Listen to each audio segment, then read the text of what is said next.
Once again, photo finish here at the Indianapolis Motor Speedway. Will it be Tim Hogan? It's going to be Christopher DeMerit at the line.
This is the original esport racing game.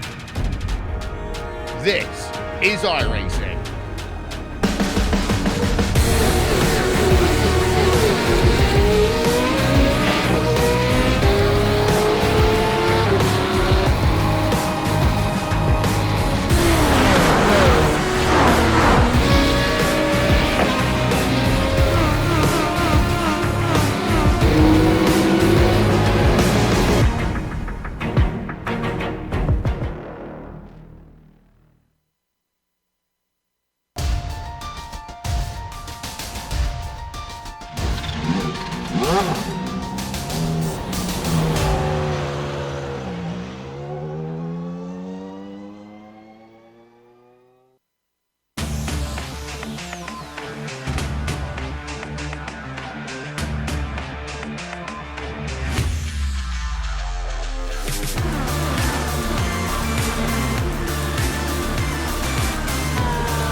The stakes have never been higher.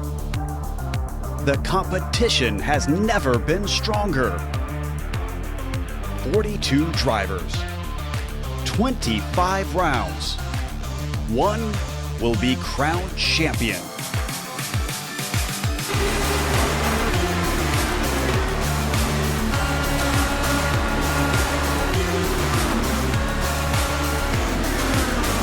Competition. Commitment, excitement. This is Lionheart. You're watching the premier American Open Wheel Series on iRacing. The Lionheart IndyCar Series presented by First Medical Equipment starts now.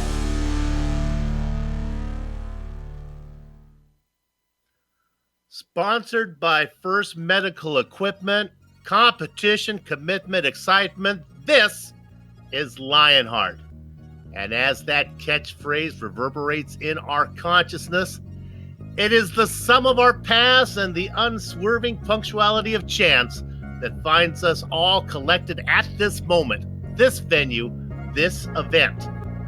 From the legendary Indianapolis Motor Speedway, this is the Global Sim Racing Channel's Live As It Happens coverage of the Thumbs Up Cancer Down Indianapolis 500 presented by Dewar's Candy.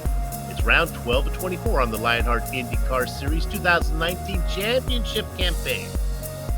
This is the fifth full-length 10-score lap edition of the Indy 500 for Lionheart. Michel De Jong won the debut event back in Season 3. In the real world, it took 10 races before the Indy 500 had its first two-time winner when Tommy Milton won his second race in 1923. In the Lionheart virtual universe, that sequence happened much quicker when Jonathan the Real Thing Goke went back-to-back in Seasons 4 and 5. With De Jong and Goke having stepped away from the series, the only previous winner in today's field will be last season's milk drinker, defending champion and current point leader, Adam Blocker. Will Blocker join Goke and, in a sense, Milton as two-time winners, or will a new name and likeness be etched on the Lionheart virtual version of the Borg Werner Trophy? The answers are coming as all the simulated Dallara IR18 racing action from green flag to victory donuts streams your way right here on the iRacing Esports Network. Hoosier State, hello and welcome to another GSRC broadcast and the Sim Experience Countdown to Green. Over the next 15 minutes, GSRC will bring you all the storylines, all the stats and facts you'll need to appreciate the Thumbs Up Cancer Down Indianapolis 500 presented by Dewar's Candy that will immediately follow as we indeed count down to green. Up in the booth to bring you our Bird's Eye View, it's Soup and Crackers. Bill Soup's on, joined by Sean Crackers Ambrose. Amjad Yaman has director duties, armed with cameras, locked and loaded by Dougie Beard. All right, Crackers, it's the Brickyard. Anything worth saying has already been said many times before, but GSRC is paying you to speak, so earn your lunch by waxing rhapsodic about this place. Rhapsodic. I am putting that in my Scrabble lexicon there, Okay. and I will be using that word at some point. Thank you, Sue.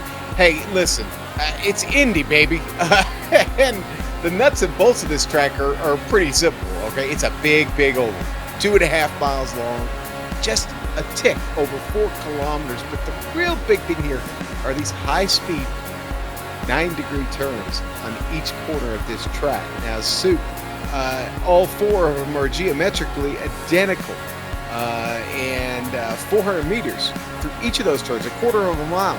Now, the straights are a 5/8 of a mile long, 1,000 meters down those straights. And listen, because of this, it's of course a legendary facility. Well, they've been racing here for an awful long time, well over 100 years now. And it was the second purpose-built banked oval racing circuit after they built a place called Brooklands over in England. Now, it was the first place to actually be called a speedway. And because of that, Sue, it's actually a National Historic Landmark, which it earned that in 1987. It's the only racing site to be affiliated there with National Landmark status. So anyway, listen, the best way to take a look at this track is actually from on board the GSRC IR18. Let's take a lap around Indy.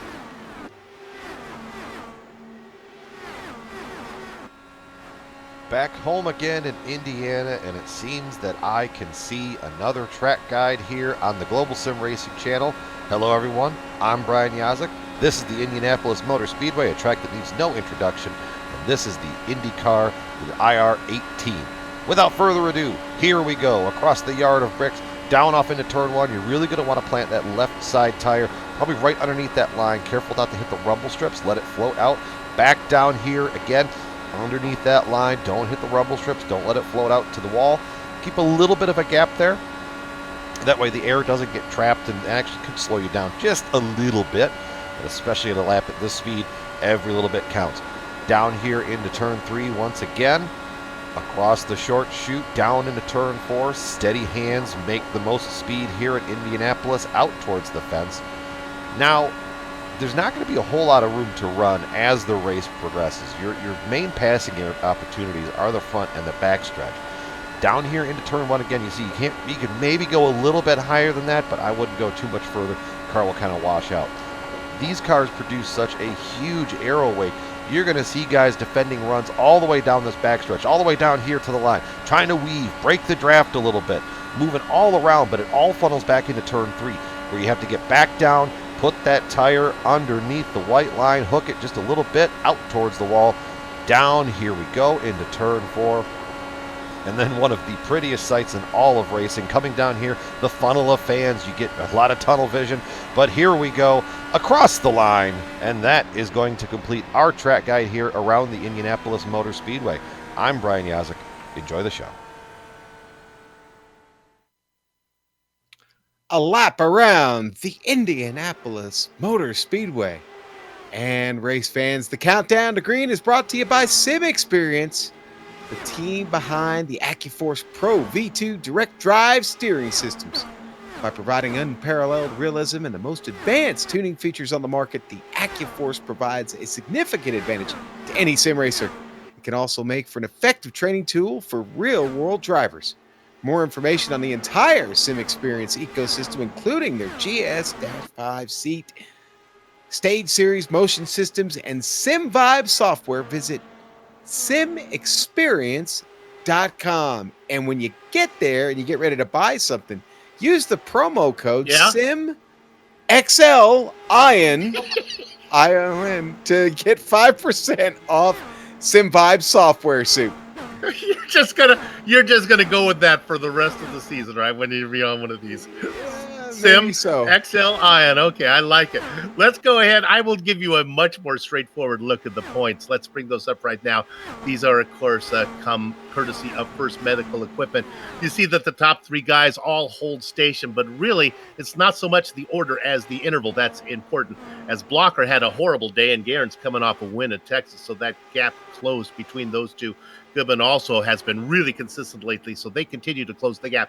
Keep in mind, these numbers do not take into account the 3 drop races allowed for in the rules. Now, if things go according to plan, drop races will start to be accounted for after the halfway point, and guess what? That's going to be next round, so I think we're going to bring these in coming up. Look down there for a couple big movers. Joe Branch up 4 spots. Another big mover was Sage Karam, now up into 10th. He's up 4 spots, but Sean Sage isn't here today. I guess he's got something else to deal with. You know where Sage is? Yeah, he's a little busy over in Toronto, Soup. What we would say in real life, he's busy turning laps and getting some practice and trying to get that car a little faster there at Toronto. That boy's got to get his priorities in order there. I just come on. Let's go ahead and look at the team championships now. I got news on this one. How about Synergy East? They won the day at Texas. Dan Guerin, Ron Hacker, and Dustin Wardlow. Now Guerin won. Hacker came in 9th, and Wardlow chipped in points from 27th. They had a great day, so that is the Synergy Racing team. They moved up some. Adrenaline Motorsports, the red team, the leader, they were 11th with Adam Blocker and Andrew Kinsella having horrible performances last time out. So look at that interval now, only 116 points between the top 2. As it continues to tighten. Let's go ahead now and talk about the rookie standings. Adam, Sean, who you got? Oh, you want me to do the weather? Or right. The rookie standings? No. Okay, so listen. Look who's in the lead here. Now, Martinez, all right? This is Sage's buddy, and Sage sits just behind him. Now, Sage is going to take a tumble today. Of course, by not being here, you sit there in 3rd. The top 3 have been stable, but things are going to change, and Rigney coming up the board here is only just a few points behind Hill. Sandman is lurking back there in 5th. So, Soup, Jenkins right on Sandman's tail. This is a very, very tight battle, really within the top 10. It falls a little bit further when you get past 10th. But this is a great rookie battle this season and a great crop of rookies to boot. Indeed, Damon Martinez has been impressive. John Hill, of course, was the cleanest driver until we saw him have a big accident a few laps back. Considered the premier fixed setup racing league for the Dallara IR18 on the iRacing service, the Lionheart IndyCar Series honors the memory of the late Dan Weldon. Now, the best of the best in the iRacing World Championships, as well as many top private leagues like the one you're watching right now, are showcased right here on the iRacing Esports Network. If you haven't done so yet, make sure you subscribe. GSRC is proud to be part of the IESN stable of broadcasters. Now, also featured on IESN, at least until the complaints to the network become overwhelming, is the upcoming segment known as Professor Lugnut Setup Corner. Professor, what do you got for us today? Hans, we're really going to need a booster seat for Deacon. So, hey, we're talking about turbos and boost, aren't we? Those are things that are created here by this Stouffer IR18. The engine on this IR18 is only a 2.2 liter V6. It produces about 700 horsepower, and how it does it is with those turbochargers on it. Now, that engine is really about the size that you'd find the motor on like a Chevy Cruze. That only makes about 200 horsepower. So this motor in the IndyCar makes about 3.5 times that. Now, some of the power is generated through precise tuning, engine architecture, and the type of fuel they use in this car. But the majority of this power difference, it comes down to the parts that are bolted onto the engine. Those twin Borg-Warner turbochargers are really the grunt in this machine. Now, the turbo uses the exhaust gases of the engine to spin a turbine. And then that turbine turns another small fan that compresses the cold air, entering the combustion chamber of the engine. By compressing the air, you pack more air into the combustion chamber, which in turn allows you to put in more fuel, which in turn allows you to make more power from the same engine. Now, turbo power is measured in boost pressure. And now, say under a normal day, it's about 14 to 15 pounds per square inch. In a typical passenger car equipped with a turbo, you might get about 6 to 8 pounds per square inch from that turbo. In an Indy car, you get about 19 to 23. Now, that's important here because in Indy, this car actually is allowed 2 different boost levels. In qualifying, you get 21 PSI of boost, while in the race, you only get 19. But that means you've got a little less power in the race. But don't worry, these guys are still going to have a handful with this IR18 here today at the Indianapolis Motor Speedway. I got to follow up on a question that's been asked here at GSRC. Your assistant, Dieter, he only understands you when you talk in a German accent. Am I correct? Is how that works? It's not so much the actual German language. As long as you just use the German accent, he seems to comprehend, right? Well, Dieter is very German. I understand. Let's go to something that's more straightforward. How about you talk about the series details? Yeah, let's get that in because we talked about the history of we'll talk more about the history of the Lionheart series here at Indy, but this is round 12 of 24 in the 7th season. Now, this Dallara IR18 has been a blast since it hit the service last year. Now, the setup they use is a setup that they actually create themselves. They start with, of course, a baseline setup, but it becomes much more than that, and it becomes something that all these drivers can really handle under these conditions today. The big news in this series, Soup, and why everybody is so interested is that number you see at the bottom there, 96.52. Let's just say close to $10,000 in cash and prizes, $10,000. So, yeah, and these details come to us thanks to Minus 273, the premier name in karting gloves. For more information on Minus 273's full line of gloves and apparel, visit their website, minus273.biz. And when you get there, use the promo code LHRS for 25% off all of your orders.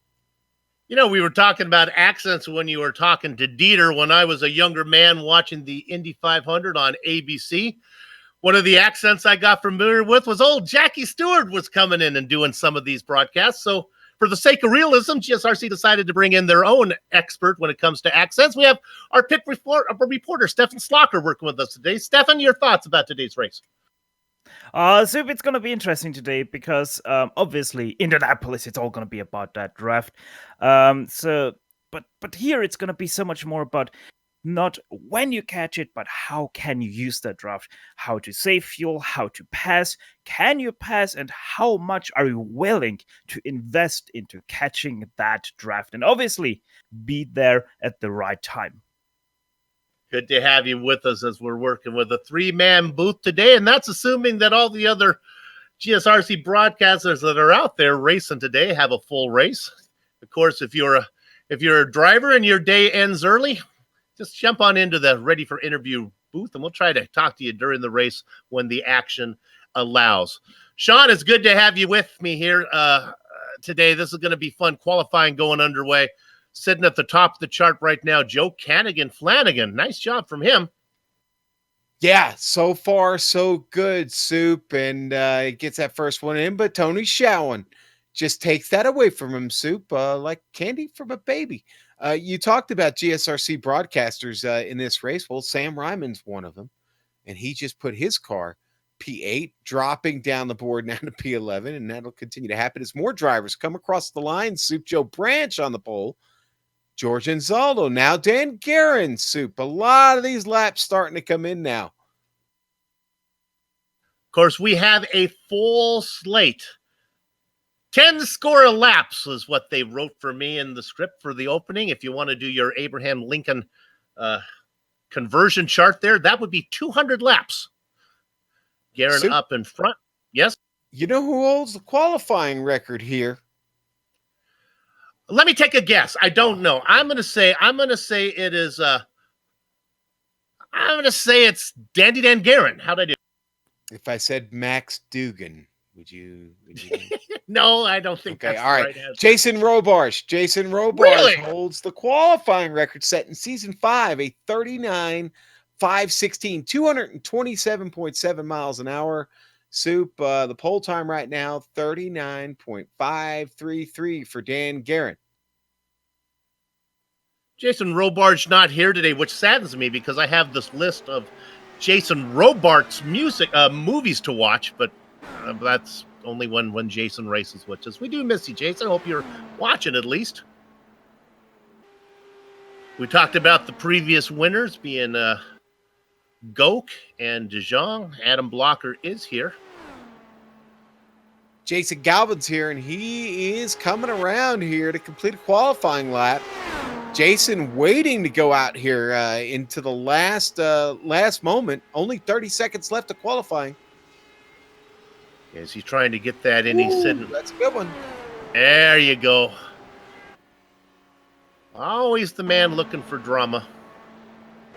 Where did he slot that in at? As I can't That's seem to. P9. He put it up 9, to P9. okay. So he's starting in the top 10. He'll be in the thick of it. I don't like that starting spot, to be honest with you. The driver I'm a little worried about, Conor Harrington, a fan favorite. Always excited to watch him race. He put in some practice time. I don't see him getting in a qualifying time. Maybe there's a penalty that he has to serve. It's over. It's done. Well, with that, 34 drivers are entered. 32 were able to put in qualifying times. I like it that we're in the 30s. I don't like doing these Indy races when we have 40, 45 open wheel cars. It just doesn't seem right. One day iRacing will give us rows of 3, but right now, let's give you the rows of 2 that are going to fill up the starting grid. Take it a row at a time. On the pole, it is indeed Dandy Dan Guerin. He's going to be flanked by Brandon Lincoln and Crackers. Well, your rookie point leader right now, Damon Martinez, will start on the inside there in third. Justin, Bob, and Weaver starting on the outside of row 2-4. He picked up the name Sleepy because he's not a great qualifier, but Chris Lanini sits 5th, going against what his nickname would indicate. Joe Branch is going to flank him in 6th. Jorge Anzaldo starting 7th today on row 4, next to Mike Goodman, the New Yorker, starting 8th in the number 99. Jason Galvin in 9th. And how about a kiss for your cousin Dupree? Isaiah sitting in 10th. The Big Joe Show. The Big Joe Show is starting 11th. He'll start next to Brian Beard there in 12th. In the Baker's Dozen spot, it's Stefan Larkamp. And he's going to be flanked by one of our onboard cameras today, the Candyman, Dustin Wardlow in 14th. The Watchman starts 15th today. Mark Cohn. Next to that, Tony Schowen guy has been around a bit here. Look for a strong run from him out of 16th. Even on the pole ever so briefly, Joe Flanagan in 17th. Inside of, again, a horrible qualifying time for Andrew Havakech Kinsella.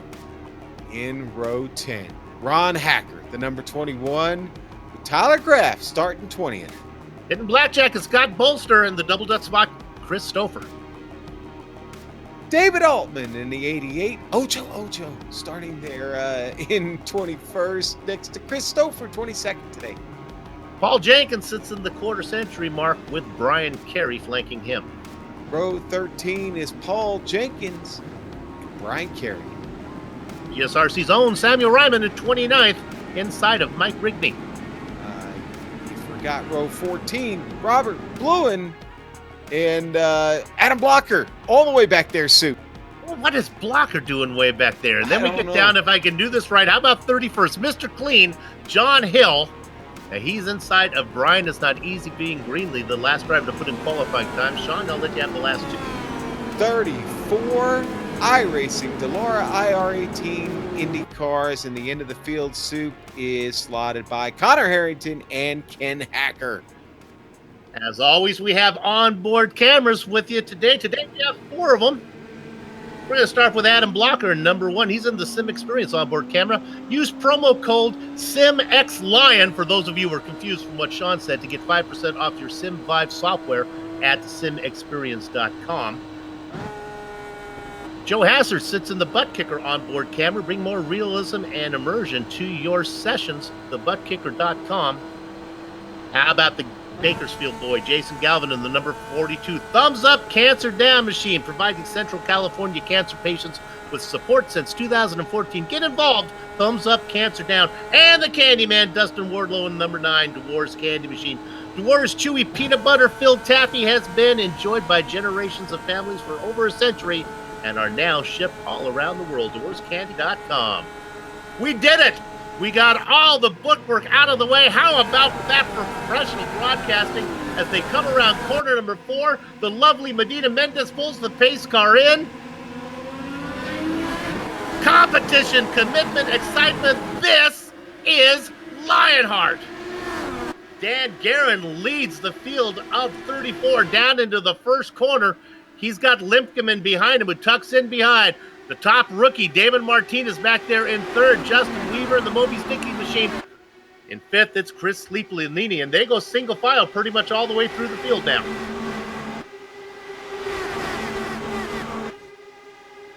Joe Branch moving up a little bit of a fight. Lanini losing several spots here, Sue. I'll say Joe Branch had a run on the inside, said, I'll take that spot, I'll take that one, and maybe one more, as Branch moves up into 4th. Nice first lap for him.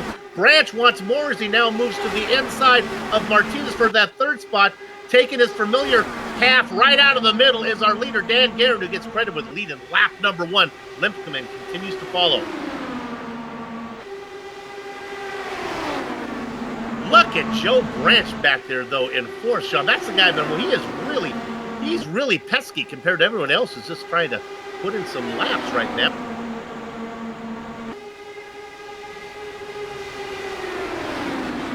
Off to a strong start here. A lot of side-by-side racing. Oh, I think everybody's happy right now because the tires are happy. The news we get, though... Yeah, that's right. Go ahead. Talk about that a minute, Sean. I'm sorry. I didn't mean to stomp on you there. But, yeah, not for long. They'll burn off pretty quick. And, honestly, about 5 laps, 5 to 6 laps is where they'll fall off. And that low line is going to be really, really tough to move on if you're in traffic there. Because, boy, that car's going to get a lot of wicked push down there soon. Well, I'm telling Battle you. for the lead. While battle for the lead's going on, there's a crazy battle back for about 11th or 12th. Let's see what happens up front, though. And it is our new leader. Limpkeman gets the pass made on Guerin. And Limpkeman will get credit with lead in lap number 3. Maybe. Here comes Guerin making a run at it. Didn't get there, but tried to lead that lap as well. In fact, I think he did get credit for leading it. Maybe. I did, Soup. In fact, I believe he did. Dan already playing a little leapfrog here early, trying to separate from that pack behind Limpkeman. Oh, yeah. Now the front two are just kind of dancing a bit as Limpkeman goes down underneath. I think they got the choreography worked out. The craziness is back at P9. It is. And Zaldo up in 9th. He's cleared this. Look at this is Jason Galvin, the Bakersfield Boyd in 10th position. He's battling with Lanini. Lanini has fell considerably.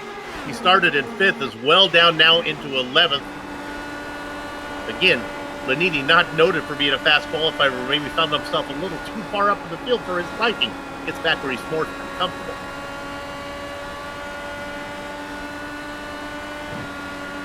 Let's go back to 20th real quick. Take a peek at this. This is the Von Hansen's meat machine. Bob Mike is trying to work on, boy, a couple of our favorite sponsors there. Dustin Wardlow in the, well, he's not racing in the, all of our sponsors are our favorites. Our director continues to, there are none more of a favorite, though, than Dewar's Candy and Von Hansen's meat.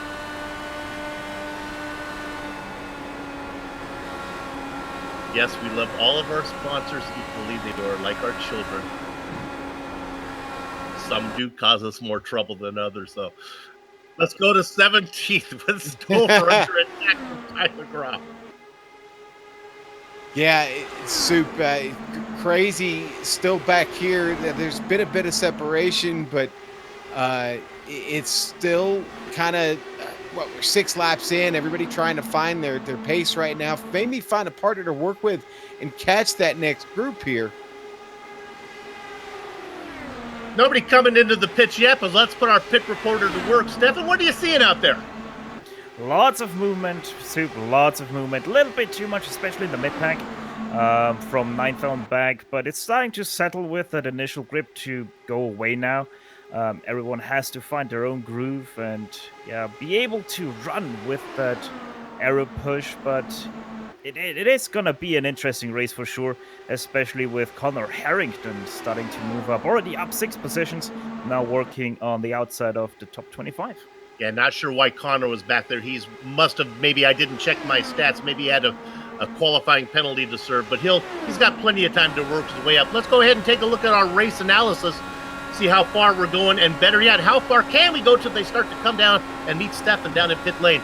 200 laps, of course, it's a full Indianapolis 500, you know that. But here's the max fuel stint, 33.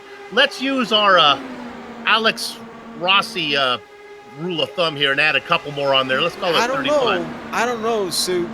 31, I think, is going to be the. I don't know. Okay. We'll see. Let's get there. Yeah, let's hope we get there as these tires start to go away.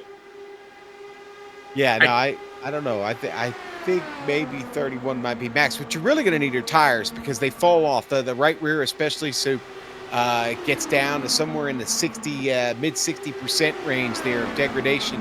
And you're definitely going to want that. Listen, anytime you get a chance to pit here, fresh tires are king, as Richie Hearn says frequently.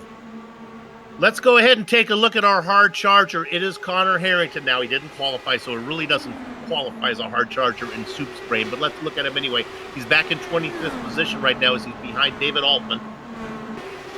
Now, the going back here, Sean, is a little easier to pick these guys off when you're talking about Altman and Bolster here. When you get up to some of the names we see more often, it gets a little tougher. Well, it's going to be tough, period, here at Indianapolis, Sue. Right now, it's already getting hard as we're seeing cars start to push hard into turn 1. It's that push I talked about. It is real. It's here. The tires are already starting to fall off. I don't know if anyone expected this long of a green flag run to start the race, but if they did, then, well, they're battling it right now. They are definitely fighting the wheel in the turns. Stefan, you've been looking at this battle for 15th. What are you seeing? Well, Soup, it's all about Stouffer versus Kinsella. Kinsella trying to do his best to save fuel behind Brian Beard, but Stouffer has none of it, tries to do it every single lap into turn 1, which I've got a great view of from here in the pit lane, by the way. But yeah, it is going to start to, especially Brian Beard, he's starting to feel that aero push and his tires going away. I think Kinsella just felt it. He got right up on the gearbox and Beard had to lift. The car got really loose. Almost got back into Chris Stouffer. That gave an opportunity for Stefan Larkin back in that white car to make a move. Look at these. These are really close. Graf involved in this one. And the Watchman back in 19th in this mix as well as Dustin Wardlow. The train is consistent back there. Great racing going back to 13th position. Boy, Sean, passing looked like it is not going to be easy here in Indy today. You can get a slingshot going on, but guys are having a hard time. No, restarts, Soup. That's where you're going to find the passing opportunities. You know, the least number of cautions they ever had here were 2. Yep. And if that was a record-setting pace, it was just over, I think, 207 miles an hour or so. And if they keep up this kind of pace, passing is going to get immensely harder until we get those initial few laps out of the tires. That 6 to 8, 9 laps that we just saw.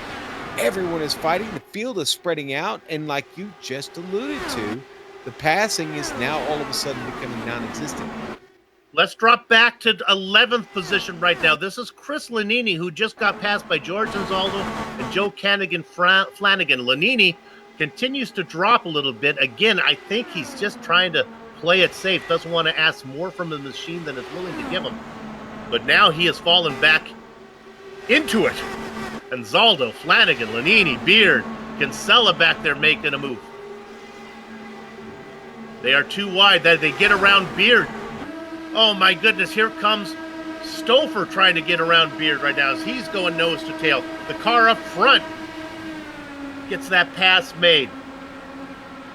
Oh, trouble for Kinsella there. Wow, the push is real. Oh, I'm sorry, it was Lanini there on the bottom. He came right up the dark car of Lanini. We talked about him. He qualified at 5th, but boy, he is not comfortable with the way the car is racing. Different setups for qualifying, and as he continues to be passed, different qualifying for setup and racing. In fact, Sean talked about it. I think there's a difference in the boost level that they have for qualifying and racing.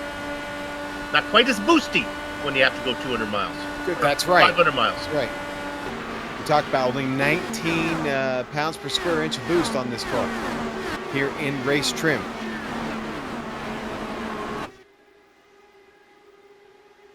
Oh, love that Dougie Beard camera angle. Look at him coming at you. Better angle. Pocono has a better one with that long straightaway at the tricky triangle. But Indianapolis, boy, that's a nice one too.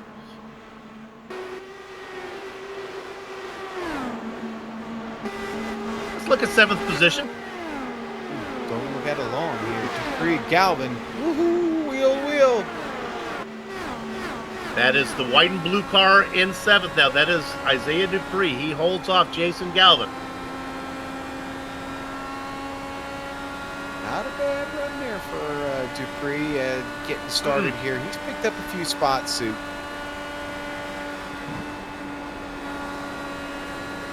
Of course, the nickname we give Isaiah is Cousin Dupree. If you're not familiar with the reference on that one, check out a little Steely Dan.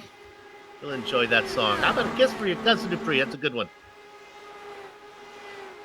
Ooh, wow, that was Brian Carey. Just had trouble in the back of the field. The push got way too intense coming out of turn 4. Wow, he almost stuffed it in the wall. It gives up positions to Greenlee, Jenkins. I think Adam Blocker was actually just in front of that, just behind that also at the time. Let's go to Stefan Slocker. Steph, you've been in the riding in the cockpit of some of these guys. What have you noticed? Ooh, look at that car get nice. They are starting to shift, which is rather weird, especially for the IR18, but yeah, it seems like the crew chiefs are telling these guys to take it a little bit easier, especially through that turn 1, because that always, for some reason, the car always starts to push that little bit into those turns, even though we have pretty much no wind existing here. But with 18 laps into this race, people are starting to push extremely hard on that outside wall. And you know, Soup, one of the things that makes this Dallara IR18 interesting is that there are a lot of adjustments you can make on the car under an open setup that they can't make under a fixed setup. Things like the ballast on the car and the shifting of the weight, what they call the weight jacker on the car. They don't have the ability to do that. So they fight this car and continue to fight it as the laps wear on. Coming to 20 here, this car is really a handful right now. So as the tires go away, that's the disadvantage. Of course, the car getting lighter, that is the advantage to a long run. But it changes the way the car feels, and you don't get to play around with the toys. So many toys to play with. It just doesn't seem fair, does it? But honestly, I've become a fan of the fixed setup racing because what it does is it puts everybody in a car that should make for a good show. a lot of times when we have open setups, drivers have a tendency to try to put the car on a razor's edge, and we end up with, well, sometimes not the cleanest of events.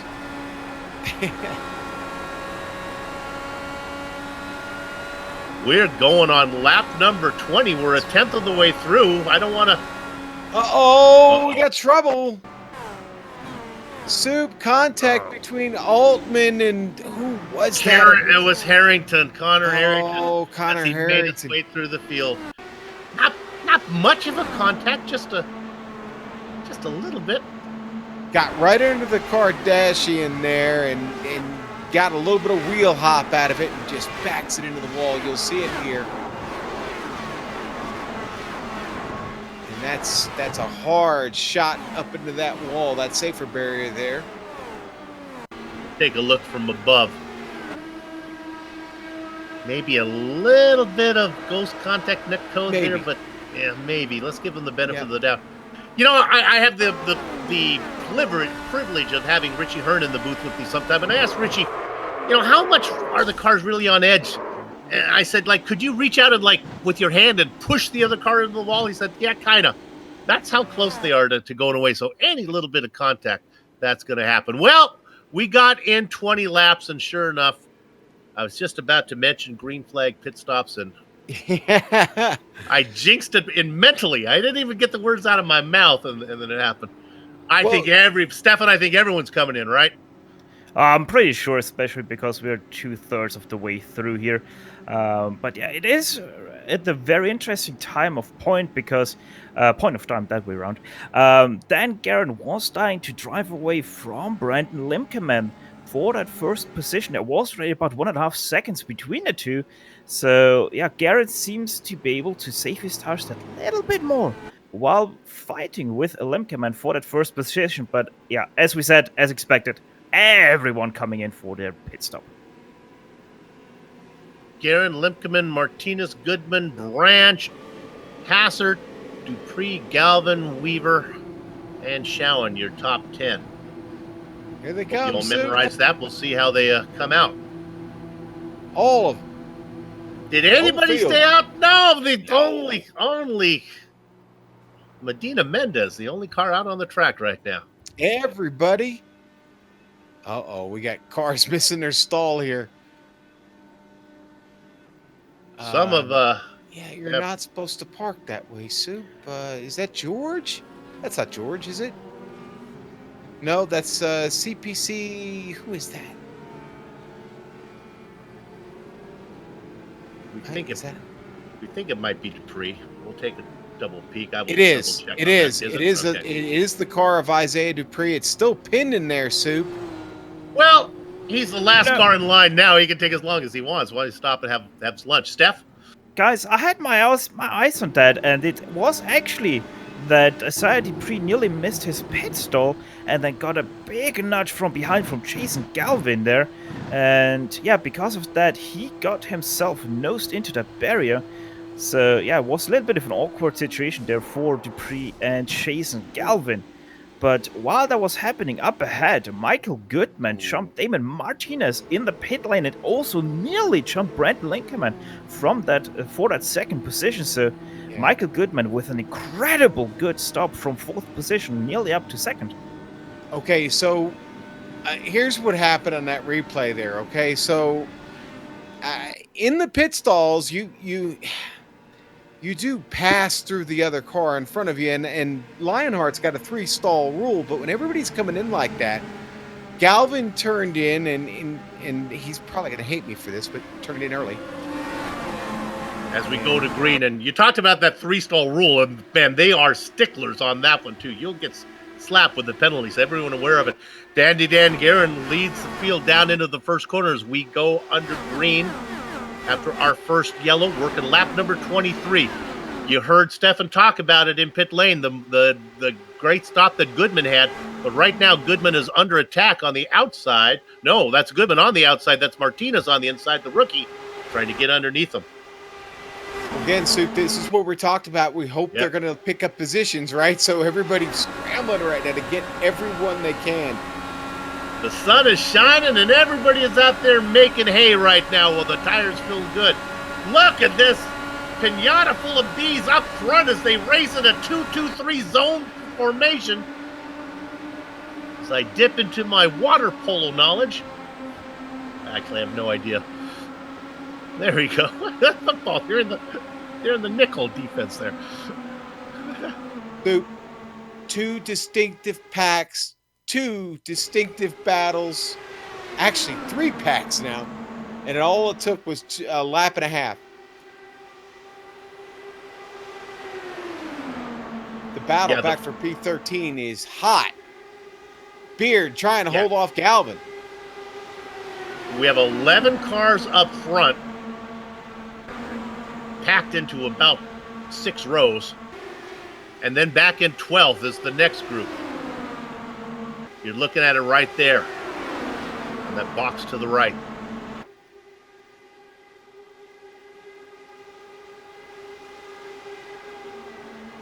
Hey, you see that battle? Oh, 3 wide. Look at him. The car underneath the blue and white car, that is the Graf got out of it. car of Where's the Jason Galvin? Galvin. Oh, Galvin on the low side. Boy, the tires are nice. He's comfortable doing it. Oh, let's go 3 wide. Hello, boys. The door was open. Holograph shoots it in there. He sent it, Sue. Yeah, no, I believe it was Brian Beard who got up there. Graf was on the top. I'm sorry. That black Well, you're not here all the time. They do look a lot alike, yeah. Up there in the skid mark car, that is Brian Beard in 12th. There goes the familiar blue car down underneath of Jason Galvin. Of course, he's in his... Thumbs up, cancer down car. Sue. There you go.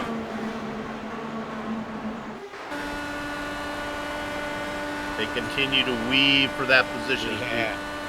Right on Jason Galvin's thumbs up, cancer down onboard camera. He was definitely trying to block off that draft, or at least lose it and not give those guys any advantage. He gets a clean run to the turn, actually.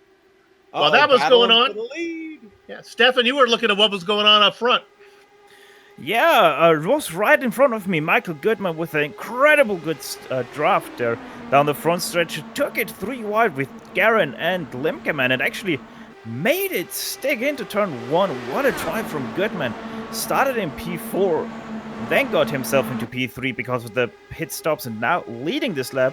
But he's not going to get credit for leading it as Stan Garin takes it away. 0.017 over the line. Great racing up front. We talked about Goodman and what kind of streak he has been on lately. Coming off a 6th place finish last time out at Texas, but he had a pair of 3rds before that. He has been hot, and he continues to keep that momentum as we come into Indy. Something we didn't mention in the details, something that's very important. Double points race. Oh, we didn't even bring that up, did we, Sue? That's right. This is one of the Triple Crown events, of course. And while the real-world Indianapolis 500 is the greatest spectacle in racing, this is certainly the pinnacle of the Lionheart schedule. It's not the finale, right smack down in the middle, but this is the one you want. This is the one they remember, as is the real-world Indy 500. This is the 5th running of this Indy 500 event for Lionheart. The first 500-mile Indianapolis race was back in Season 3, run by a guy named Michael DeJong. And the first 2 runnings of this were 250-mile events. Yeah, what were they thinking? They were young. They didn't know what they had under him in the early days of the Lionheart. Boy, talk about a series that has just continued to grow and grow. Look at this. The catchphrase, competition, commitment, excitement. Look at the competition going on right now. Good racing everywhere, and the excitement is thick. Goodman taking the lead back for Danny Dan Garin. He finally got credited with a lap on that last one. 1/1000th of a second difference. And Garin got him. Did it again. Yeah. So look at that, though. That is something that is a good precursor of what we may see on lap 200, that you can make that pass out of 4 and get there.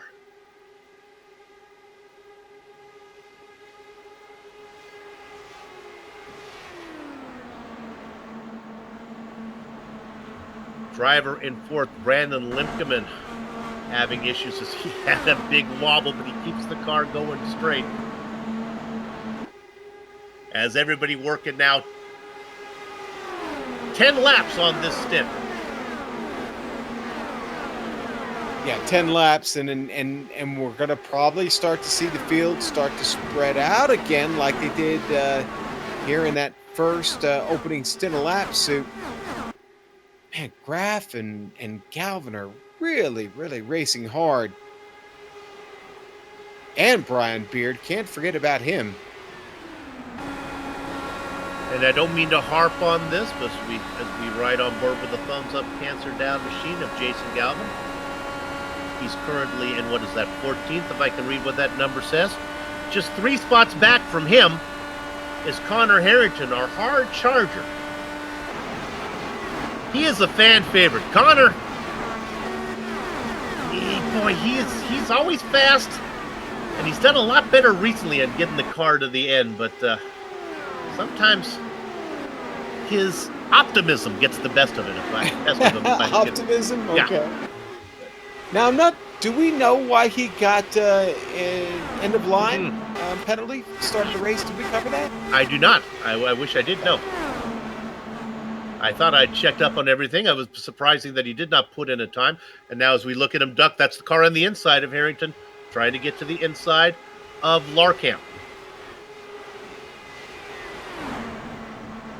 We do have a spotlighted driver today. Oh, hey. Yeah, I know, and he's still out there. I wonder, Director, do you want to do that now, or would you want to wait on that one? Let's go ahead and do it now. It is... do it live.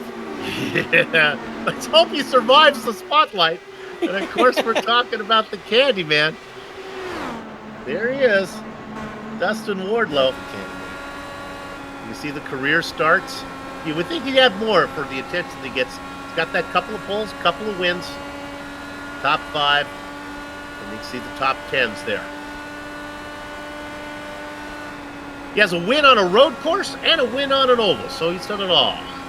He really has, and a feisty competitor if there ever was one, and also a competitor that puts in a lot of laps in practice with these drivers, and always quick to lend a hand or help, and always quick to send you some candy if you're falling short on your taffy. I'm not supposed to play favorites for the sponsors, but I can safely say this: there is no sponsor sweeter than Dwarf's Candy. Aw. I've licked a butt kicker, and it doesn't compare. Oh, if you only knew how timely that was, Soup. Yeah, I don't know. No, I'm not going there. I'm going to stay away from the whole lick thing. So, people, it's right. We'll worry about licking stamps. There you go.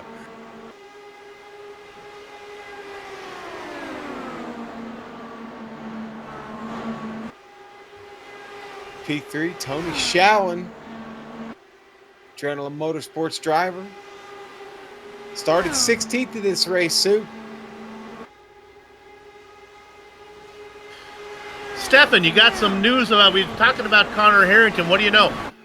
Yeah, well, I was walking up and down the pit lane there to ask the crew chiefs about that first initial creep and how their drivers feel. I also was able to catch up with Harrington's crew chief about the end of line penalty, and he said that was from Texas, obviously, because of an avoidable contact with Isaiah Dupree. So, yeah, a little bit of an interesting development on his side, obviously, and it really did hinder his race, although he's already up 13 positions from that, up to 20th right now. Yeah, Sean, end of line penalties, those are... Where you get those depends on how serious those are. If I'm going to have one of those, why don't you give it to me on a 200-lap race where I can have a chance to get back? End-of-line penalty at Mosport, that's a little more something different. Well, you say that, and we've seen how ineffective at least lot of passing attempts have been as they continue into the run. Here we are now getting to the end of 16 laps. And that field is separated a lot, like I said, except for this pass going on here. Bobby Mike is trying to send it in there, Sue. Oh, Mike is in the red car. That's the Von Hansen's meat machine. He's got Chris Lanini to the outside. They get that sorted out. Watching in the popcorn position. Who's this guy? Adam Blocker, our points leader. Oh my goodness, let's make it 3 wide. How about Conor Harrington? There's Harrington digging for more. That's what you can do with your end line penalty is he backs out of that one. In 20. Look at Adam Blocker, our point leader, coming off a horrible round last time. Back in 19th. Working on Micus. There he conducts to the inside. Goes into one, tries to get underneath him. Of course, the tires are a little less happier than they were when we started. 18 laps on this stint. Right. And man, I just found a car that's not happy. That's George Anzaldo's car. Boy, he's going to try and get the spot back from Graf down on the inside. That's where the car's really, really pushing bad. And that's that push. There you go. A low line will do it here on the end of a run. Let's take a look up at the front. It is Dan Guerin ahead of Michael Goodman, Tony Schowen in the mix.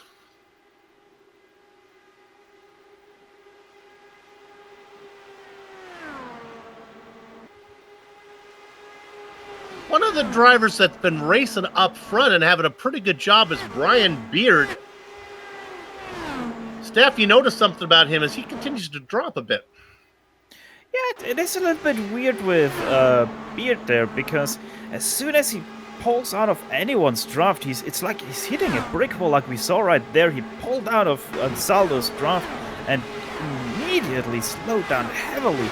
Now, the thing is, I don't really see any damage on his car, especially as he just drove past your lane. But there must be some weird damage on his car, because he's just like hitting a brick wall every single time. Yeah. He's going out that draft. Now look at that. He's having a hard time staying on the back of Anzaldo. Anzaldo opens up about 7 or 8 car lengths on him as we ride on board from here. Started in 12th, had moved up a little bit, but now is beginning to drop a bit. All right, we have about, I'm saying 13 laps until we go to pit stops. But this, Sean, this is where it gets tough, because the tires are really bad and the drivers are just trying to get there if they can, holding on.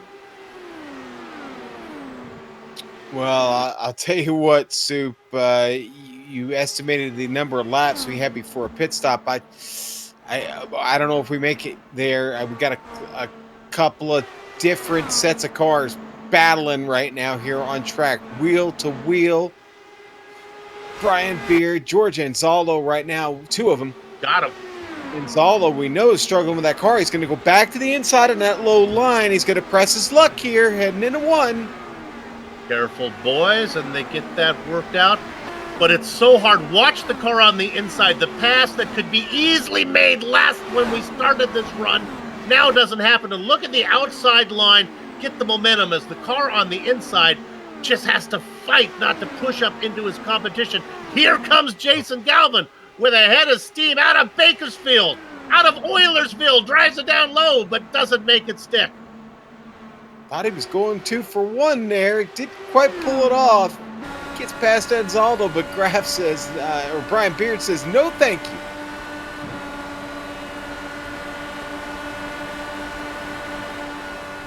I personally have spent many a night in Bakersfield on the way to, what would be Sequoia. California Hotel, if you want to stay in a nice place in Bakersfield. Reasonably priced. Nice pool. You sure it's still there, Sid? It is. Closes a bit early for my liking, but that's okay.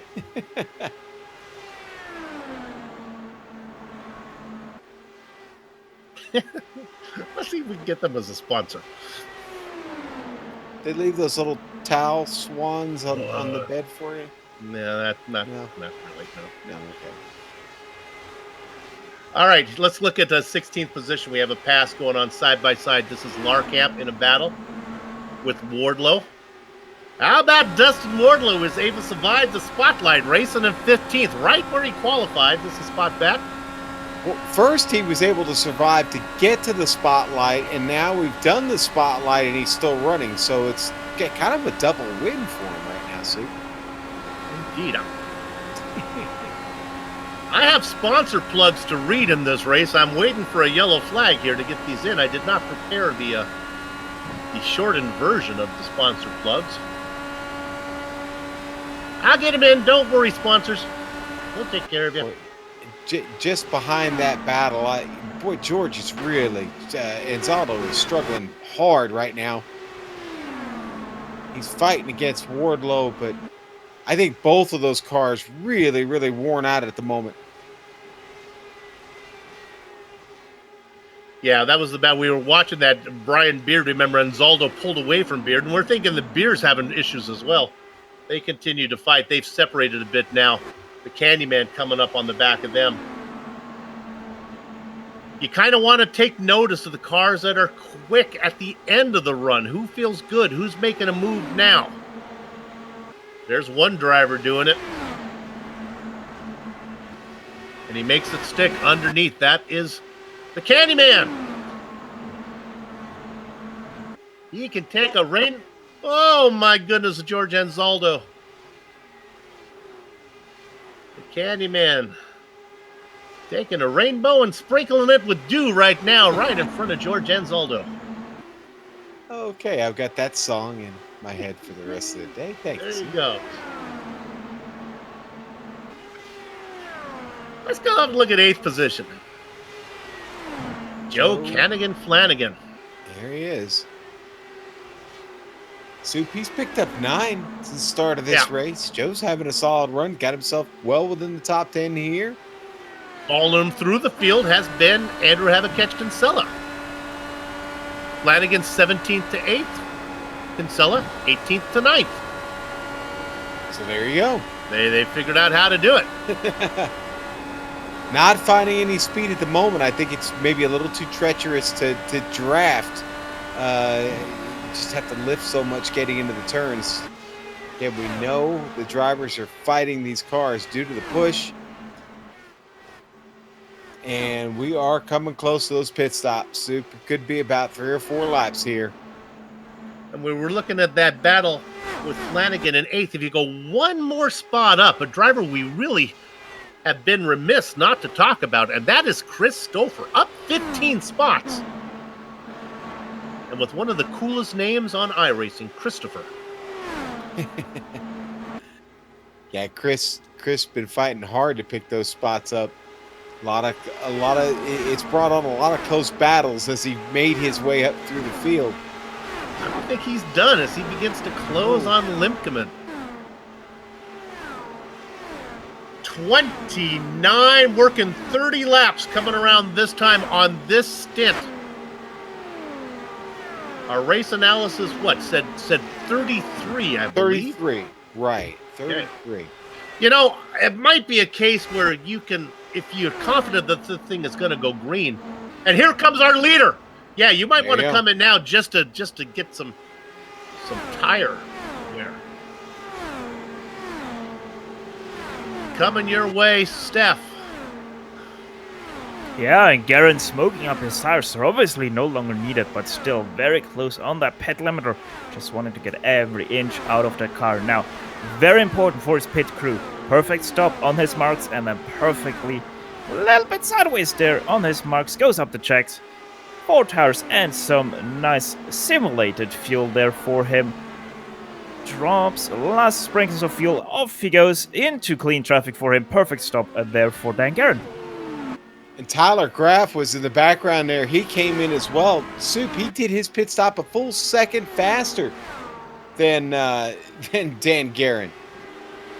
So here's the thinking on this. This worthy undercut will really pay off. It'll take a little while for the tires to heat up, but you should be faster on those new tires than these guys that have been out there for 31 laps. So Everyone's got to be coming in now. Yeah, the dominoes starting to fall. Blue and Limkeman in. That's not one name. That's Robert Bluen and Brandon Limkeman. Here comes Mike Goodman.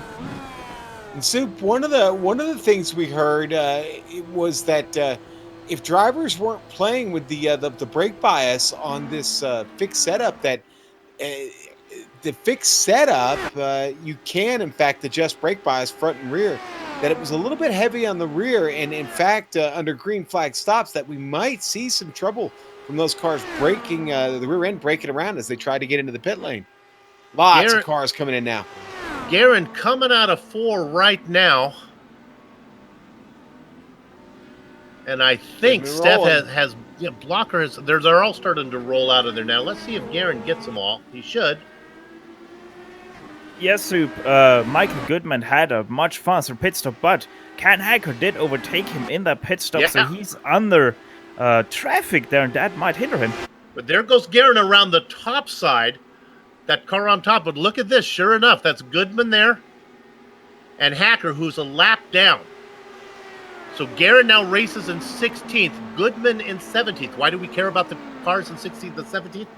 Well, unlike network broadcasting, we think that this is the most important battle on the track right now, even though your leader is your points champion, Adam Blocker. And actually, it's Joe Branch. There he goes. He's pitting now. There he goes. See, that was a good segue there, Sue. Well, and Blocker was going to be the leader, but he brings it in. And these guys got to bring it in. They're all, that was 33 full laps. I'm seeing 30. Everybody with 33 laps piling in here. Jenkins, Sam, John Hill. Garen out of 4 right now. He's got Goodman behind him. Oh, and Stephen Larkham nearly missed his pit stop. He's all squared up there in his pit stop right now. But they are able to finish him up, and off he goes again. But very lucky situation for Larkham, who was right out sideways there, coming into his pit stop. So as we see everybody coming out, let's jump up to first as we have a pass right now for the lead on fresh tires going underneath them. That is Michael Goodman to the front. I can hear him cheering from New York. The question is, will he be the leader when he gets to the line? Here comes Dandy Dan. Dan's going to wait, get behind him. There you get it. Goodman gets credit with leading that lap. Great battle just behind them in turn 1. Contact between Big Joe Hassard and David Martinez. It's Martinez saves it. He saves it, Sue. Oh my goodness. The rookie showing what he's made up there. Yeah, he's pretty good. Going underneath that is taking the dive underneath. Oh, He just saves this car at 200 plus miles an hour. contact with Big Joe Hassard. You'll be able to see Hassard go underneath him here. Here's Big Joe. I got it. Dude, and he was cool. He was as cool as the other side of the pillow, so just on board with Big Joe here. Look off to the right side. There's the contact. Joe just keeps moving on. And a victim of the excitement on the track is Tony Schowen, whose pass for the lead went unnoticed by us. Nice going, Tony Schowen now up in front. We were watching that amazing save by the rookie Damon Martinez. Meanwhile, Schowen got around Guerin, got around Goodman. From 16th to 1st, it's Tony Schowen. Nice job.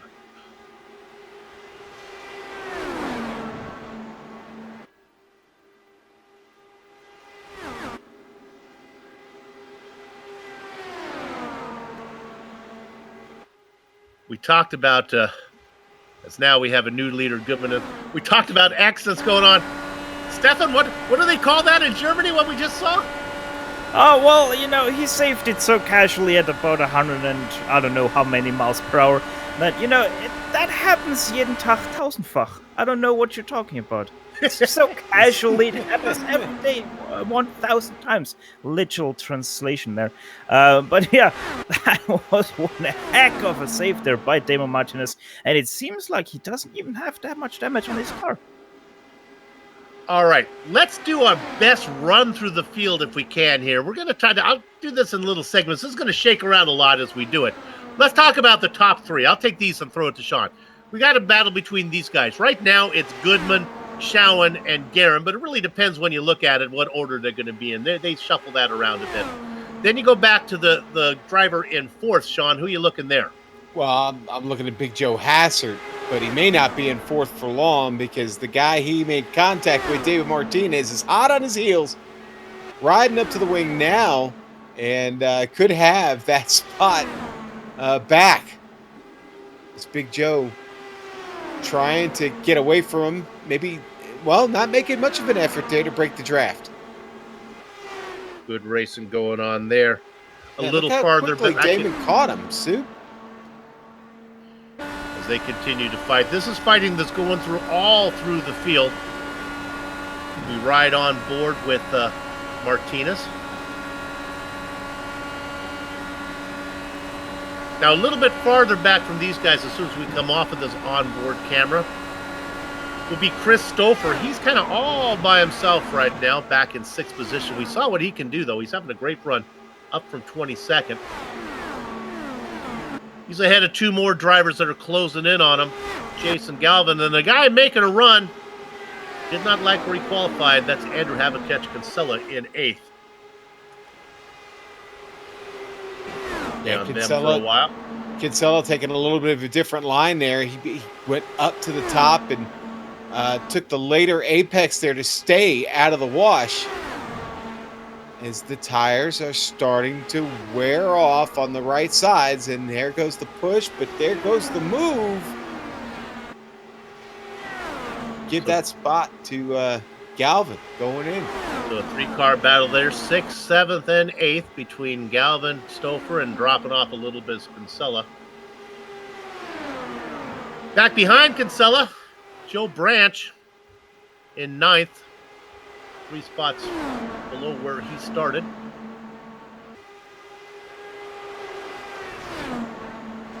Then there's 2 cars back in 10th and 11th we'll talk about. Joe Flanagan, about 3 car lengths ahead of Brian Beard. Boy, Beard picked up a great run down the front straight there. Flanagan's had a pretty impressive run to start this race, Sue. He's now in the top 10. That's 7 spots for him. Go back and look at 12th. There's our point leader, Adam Blocker. About 2 car lengths up on Bob Mikas and the Von Hansen's Meat Machine. Slowly inching his way towards the front of this race, Sue. Then we get back to 14th, the driver that Steph has been watching this entire race, Conor Harrington. Steph? It's incredible. I've been standing at his crew chief stand all the time, pretty much. And it's just incredible. There's so much hype around his drive from 33rd up to 14th right now. Obviously, 33rd because he had that EOL penalty. But still, you have to count that as the hard charger of the day because Conor Harrington has put on one heck of a show there. And I think he's gonna go at this rate up to the top 5 and challenge for that lead by the time we take over to the 200 lap mark. So watch out for that, number 44. And right behind him, Dustin Wardlow. Quiet race, but good race. That's how I would say it. He started 14th, he's in 15th, but he works his numbers. He just does it lap after lap after lap. And he also might be one of those guys who will be in that contention for top 5 at the end of this race. And survived our spotlight. Sean, who you got back there? A little battle going on behind them. Soup, just a bit. Right now, you've got Larkamp and Weaver there. Here comes the pass. Yeah, and boy, he's going to get right around. Got it in the slipstream just at the right time, able to send it into one and take the spot. So as Larkamp falls down to 17th, Weaver up into 16th. Let's drop back and look at the man who started in 5th. And, gee, these things have not been going well during the racing. That's Chris Lanini in 18th spot. He's ahead of George Anzaldo. All these cars on the lead lap. Soup, one guy who really wasn't the race for him, that was Ken Hacker. He started in 34th, and he just had to retire his car. His car sadly went behind the pit wall, and we're not going to see it out again because of other problems. He went very early a lap down and wasn't able to recover from that. So that 24, sadly, out of the race. Well, Ken Hacker might be out of the race, but in 20th position as we work our way through is Ron Hacker. He's still out there. Just a spot down from where he gridded. Up 9 spots in 21st position. Brian, it's not easy being Greenlee. Having a good run. Yes, he is. Watchman. Go ahead, Sean. He was looking for a good run for that team today, Soup, and I'll tell you what, not a bad way to start off. It's been quiet. Maybe we shouldn't talk about it too much. The Watchman, Mark Cohn, right behind him in 22nd. He's got about a second over Scott Bolster, as these drivers are about halfway through this green flag stint. In 24th, in that fluorescent yellow and orange Simonized car, that is Samuel Ryman. Martinizing dry cleaning Did machine. I say Simonized? That's different. It's Martinized. I'm not sure. Sorry about that. That's all right. Paul Jenkins started in 25th, racing in 25th. Now that's consistency. Brian Carey doing the same thing, but from a spot back.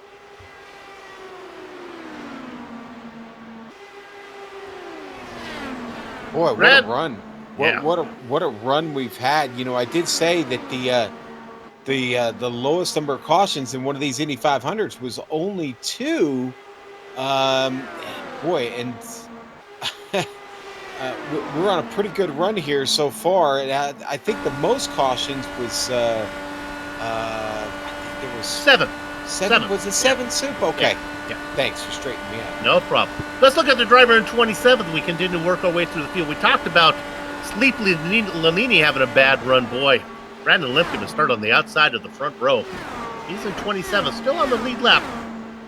Yes, so the interesting part about that is that not even his crew chief really knows what's happening with Limkeman's car right now. Just after that first pit stop, obviously under the caution, he just was struggling extremely for grip and speed and pretty much everything you would want from IRA 18 here at Indianapolis. And since then, he just continued to fall down, and it got even worse in that third stint right now. So Limkeman really struggling with his car. 4 more cars on the lead lap we'll get to real quickly. In 29th, Robert Bluen.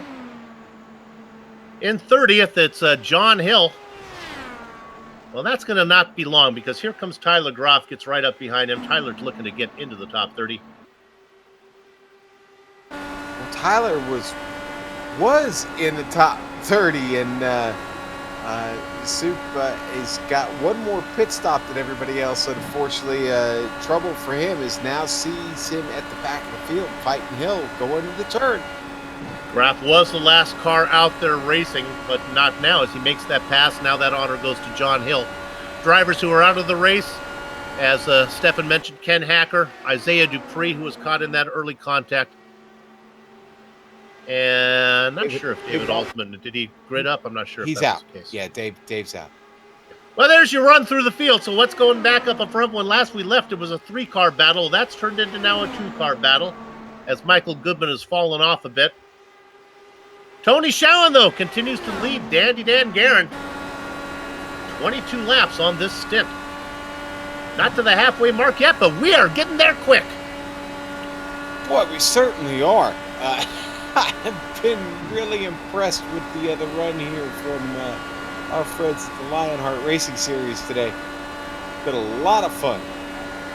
Well, things are settling down a bit. Let's go to 7th position and talk about really the sponsor of this race. This is Jason Galvin. Galvin, of course, heavily involved in the Thumbs Up Cancer Down. They've been providing Central California cancer patients with support since 2014. To date, get this, Sean and Steph, nearly 1,000 innovation power packs have been delivered to patients in and around Bakersfield. For hospital stays, simple things can mean a lot. Each power pack has things like beanies and blankets that are made out of special fibers that won't irritate the chemo patient's skin, sanitizers and journals to write down during treatment, a mobile charger, and a cool bag to put it all in. Hey, get involved with a great charity. Thumbs Up Cancer Down. Soup, you know where Jason was last night? You have any idea? He's in Bakersfield. He was probably milking a cow. Actually, he was in Anaheim last night. Oh. You know what he saw in Anaheim last night, Soup? Mickey Mouse? No, a no-hitter, Soup. A no-hitter. He was at the game last night, yeah. A combined no-hitter. Thank you to Amjad for bailing me out on that one. We should explain that to poor Steph, who's from Germany, doesn't actually know it. More than one pitcher was used in a 9-inning ball game that basically, Steph, it's something really exciting when nothing happens, basically, is what. You're talking about cricket, isn't it? That's right. There you go.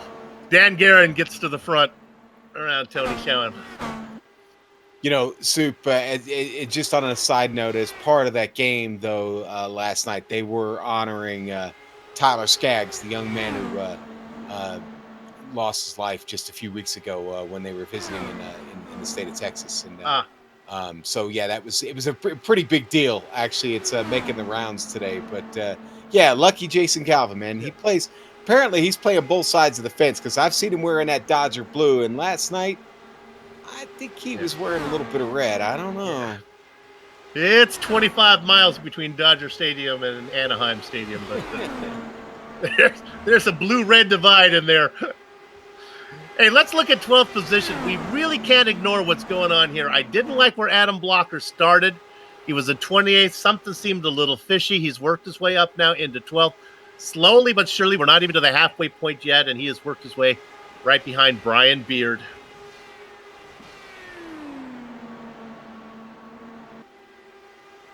How about this coverage here on GSRC? We haven't gone to a break yet. We may not go to a break. Boy, I'll tell you what, I don't like breaking away when we're green like this. Are you kidding me? Woo! I talk about Joe Peak being the hardest working man in sim racing broadcasting. Sean Ambrose trying to steal that crown from him. 4 broadcasts to do today. Directed 2. You're with me here, and then you and I are going to be together a little bit later tonight for Lionheart, which you and I could do. No. We're doing Lionheart. Oh no, not Lionheart. We're together tonight. Bootleg, that's right. At Martinsville, baby, SK Modifieds, 100 laps. How about that? 500 miles in Indianapolis, and then short track at Martinsville. And that'll take about 30 minutes. yeah. And we talked about Blocker. He gets it done. Well, he gets it done in front of Brian Beard.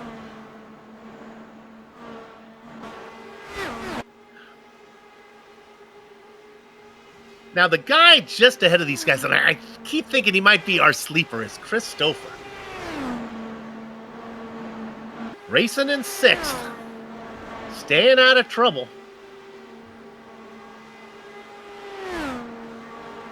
Sean, why? Sometimes we do these races and they sometimes can be really, really messy.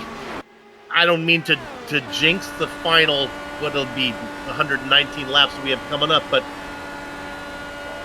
is Indy an easier track to drive? It shouldn't be, but no. They've practiced. The numbers were up. Everybody showed up, put in some effort here. This is a fun track to drive, Soup. And I don't know. I don't think that makes it any easier, but I certainly think it. When you're having fun, the focus is a little bit easier to come by. And that's, I think, what we're seeing right now is a field of really, really focused drivers. Steph, you have an interesting thought on that. Well, it's Indianapolis. It's one of the hardest places to get right in an IndyCar. So, and obviously, it's also the most prestigious track that you can drive in an IndyCar. So, everyone, as Sean said, they put in their numbers way more than you would normally see, and because of that, it is gonna get harder for everyone as Dan Garrett pits in. He did. Boy, he was smoking him right there at the commitment cone. Now this is getting interesting. Guerin was first in last time. Other guys went about 3 more laps than him. So if they do that again, they got a 6-lap advantage on him. Go ahead. I calculated the stop on him, and he misses pit stall. He misses pit stall there. And he is due in 4 laps, so he's once again undercutting everyone else by quite an amount. So he's going most definitely after the tires, as he full 4 tires and fuel, so full service for him. So Dan is going for the tires rather than for the fuel, as everyone else is doing. And I think that at this point in time is going to be the wrong strategy, because he is eventually gonna short pit everyone so much that he's gonna have an extra pit stop on his head. Martinez in and out. I'm sorry, in. Who's going out alongside him there was actually coming out of the pits. Guerin does get back out on the track. So that makes our pit lane. Now this is interesting. This will be fun to watch. And again, this is something we like to do here on GSRC. We'll see how Goodman comes out in relationship to Guerin. Remember, Guerin missed his stall. These guys were racing close together. Goodman into his pit stall a little bit sideways, so that's just gonna cost him that little bit of time, probably about a 10th or 2. Not too much. Goodman on the checks, full service for him as well, obviously, and off he goes. Now, where is then Guerin Soup? Just coming across the start-finish line right now. There he is.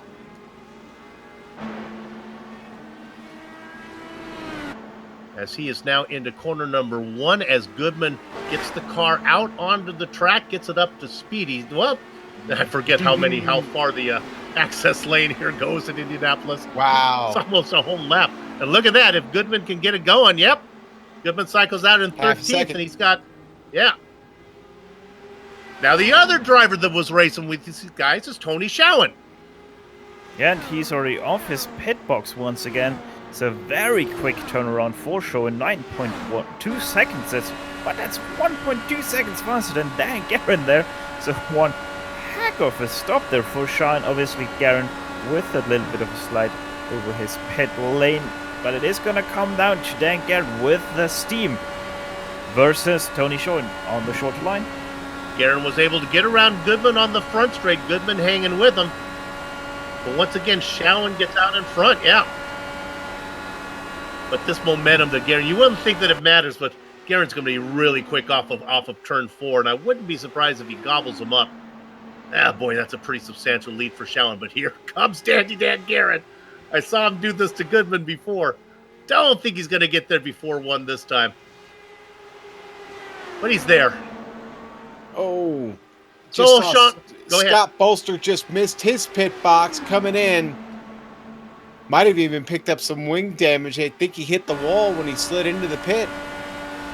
On screen, the pass.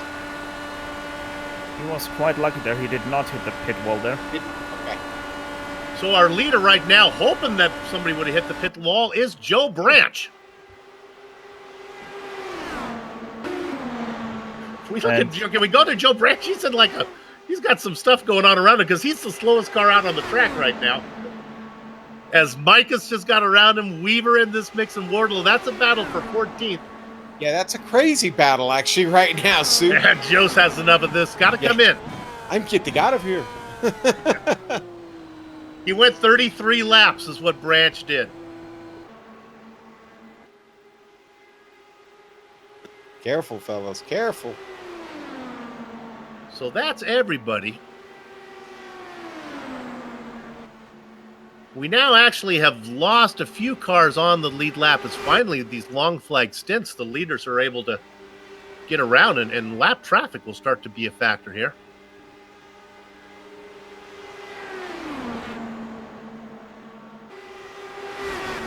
So it's Schowen, Guerin, and Goodman. 1, 2, 3. And they've got about, a half a straightaway before they get up to the lap cars of Ryman and Rigney and Graf, who weighs 28th, 29th, and 30th. 30 cars still on the lead lap. 30. We started 34, Sue. You know, Crackers, that says a lot, not only to the depth of the field. I mean, to race this long and have the driver in 30th still be on the lead lap. This is not a series for back markers. No, it is not. You are correct about that. I mean, I know that doesn't make a lot of sense. Every series, by default, there has to be back markers, but the point is, the talent level at the back of this field is pretty steep. I continue to watch the battle for 13th place back there, and Bobby Mikas and Justin Weaver keep they're playing a little bit of a game of leapfrog. Wardlow has decided to stay out of it. Look at that. This is that battle we've been watching. And there are good battles all through the field. Oh, let's go! Oh, Soup! Into the wall. It is Martinez. Damon Martinez got clipped. Yeah, he didn't save it that time. And an unfortunate victim of contact once again, Martinez. Chris, Steph, you saw it happen live with me. What'd you see? Yeah, I saw it here on the big screens, and it once again, that little bit of error push coupled with the initial grip starting to get away there from Chris Stouffer just pushes it ever so slightly into the left rear tire of Martinez, and with that heavy contact, Martinez not able to save it, and Big Joe Hazard, wow, he was closer to the wrecking car of Martinez. Yeah, you see him dive to the bottom there, and as we look back, here we go, we'll go on board Big Joe, get his first row ticket here. That was too close. Too close.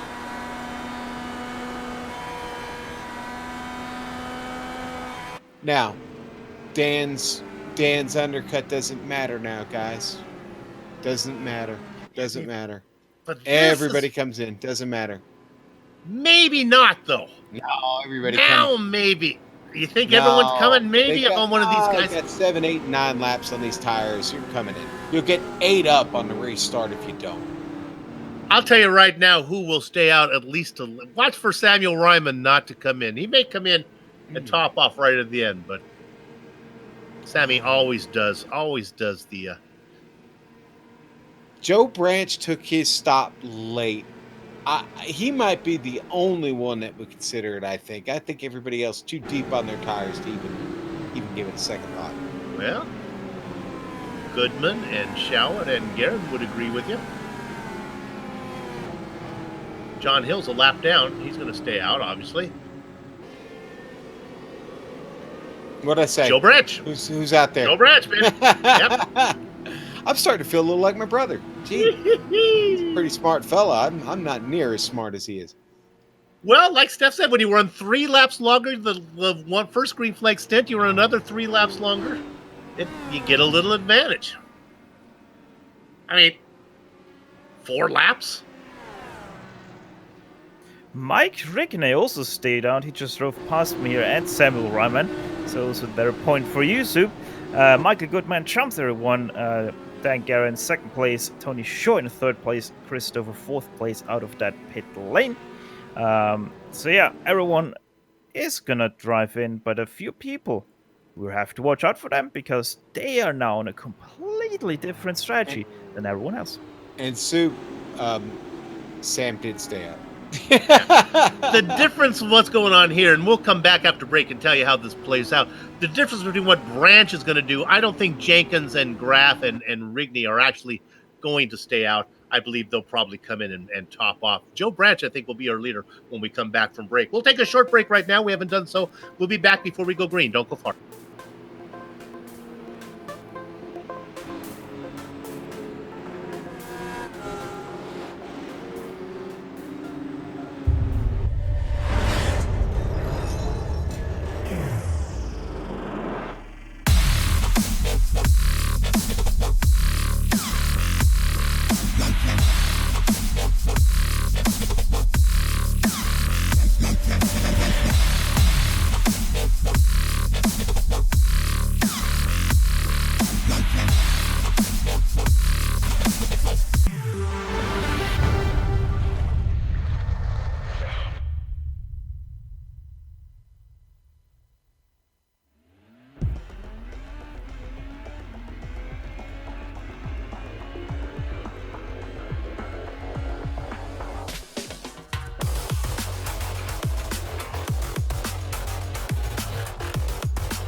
The Sim Pit is an entertainment channel dedicated to the world of simulated motorsports. The Sim Pit is a leader in providing the sim racing community with news, reviews, interviews, DIY pieces, and instructional videos to make sim racing a better experience for all.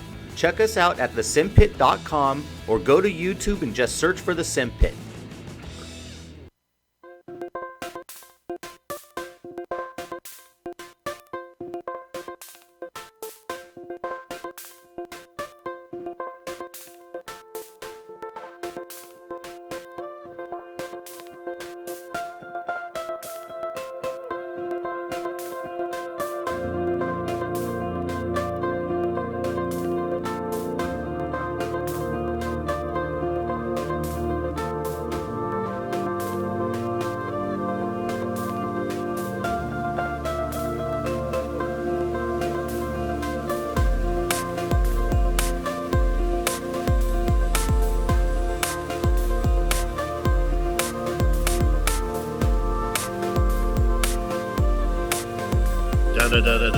Batman, that is the Batman cam looking at your leader, Joe Branch.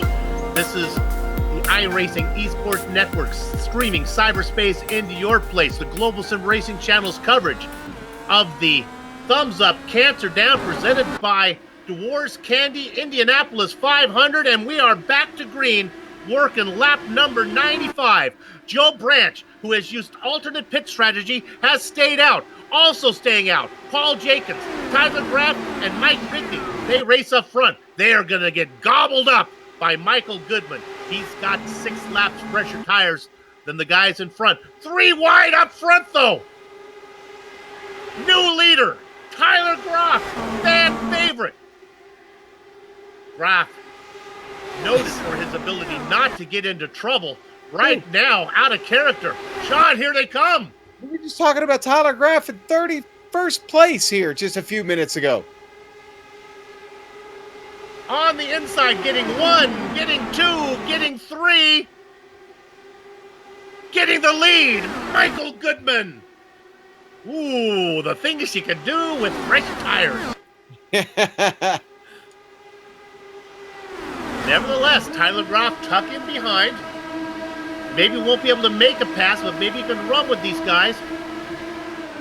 Joe Branch almost trips up into Paul Jenkins. Well, the heat is back in those tires, and again, they've started to fall off a bit, so Joe's going to struggle a bit here now.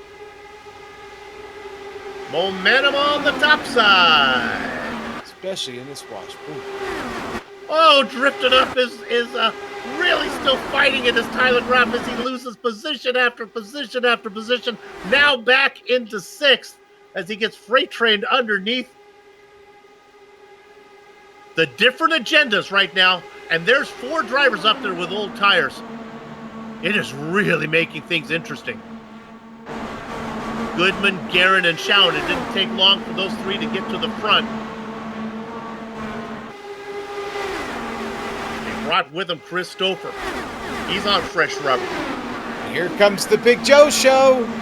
Oh, I thought he was going to sit it there under Stouffer. He didn't. He backed out of it. Also in the mix, Kinsella down working the low line. Kinsella underneath Hazard. There's that familiar blue and black car of Adam Blocker, now in 9th. Your points leader, defending champion. As they get underneath Tyler Groff, Bob Mikas does.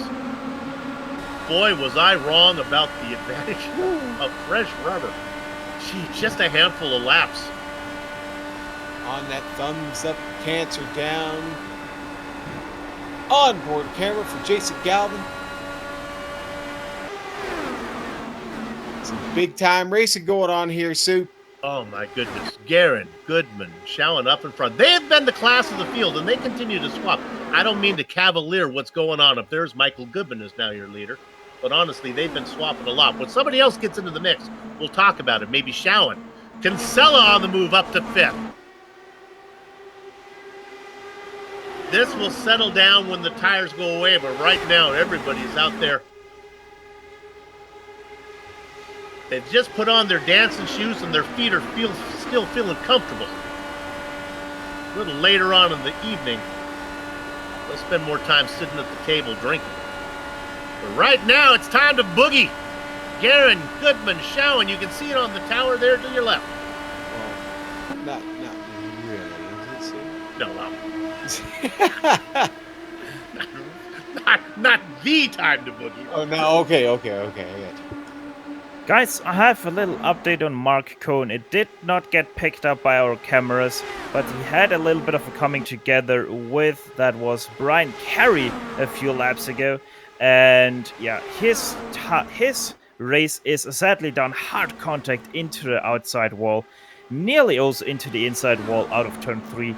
But yeah, hard contact, he was limping, crabbing quite a bit. And sadly with that, his race to a very early end. Front 4 cars all within 0.2 of a second of each other. Across the line that time. Guerin, Goodman, Schauen, and Stouffer. Crossed the line last time, the front 9 all within a second. Here they come again. Boom, diddle, boom, boom, boom, boom, boom. There's your 9 cars going across the line right there. I had that timed perfectly.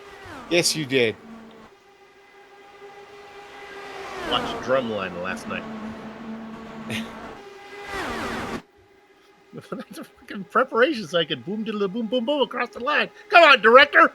I go the extra mile when it comes to the Indianapolis 500. Dustin Wardlow has worked his way up into 11th position. We'll talk about him in a minute, racing for Dolores Candy, one of our sponsors today, but don't have time to get to that right now as the racing is too intense. Big Joe, Tony Schauen slugging it out a little bit there, it looks like. Look at this, and at the very front, man, Stouffer taking that spot away from Dandy Dan Guerin. Well, I said I get excited when it was Guerin, Goodman, and not in the lead there was Schauen. Sure enough. His parents were so cool, they gave him a first and last name that worked together. Christopher up in front. Big Joe making me nervous back there. Soup just behind our leaders. Almost came together with Michael Goodman, but gets himself up to P3. Now Kinsella's going to follow along. I saw that too. I think Big Joe Hazard has a career in rhinoplasty there as he really chopped the nose off of Goodman. And that can, boy, Goodman now gets up into Kinsella as well. They continue to battle. Those cars are too wide there. Dropping to the inside. Michael Goodman saying, I've had enough of this. For the lead. Oh, sorry, Sue. No problem. Stouffer taking it in. Gonna come out the leader. Get it back from Guerin. Stouffer and Guerin. Just to give you a clue, the least number of passes for the lead in any of one of those 5 IndyCar races, well, actually 4 previous ones, have been 36. 72 is the record for most passes. Not sure if we're going to get there today with the dominance that we saw up front from those first 3 guys. Now, the most lead changes was actually 57 back in 57, season okay. 6. Yeah, 57. Yep. Yeah, I went without looking at my notes. Yeah. But my memory, and that's what got me in You trouble. did get the fewest right, though. But yeah, now 57 just last season. And unfortunately, I don't have any way to summarize that at the moment. Yeah, but there have been quite a few today, so we'll see. Let's look at 7th. This is the guy, slowly but surely. The man who can still taste the milk from last season, Adam Blocker. Started in 28th. Crackers, we said that didn't seem right. There he is now up in 7th. 1.2 seconds behind the leader last time around. Well, Soup, it's a 500-mile race, and maybe Adam had a bit of a plan there. You know what I mean?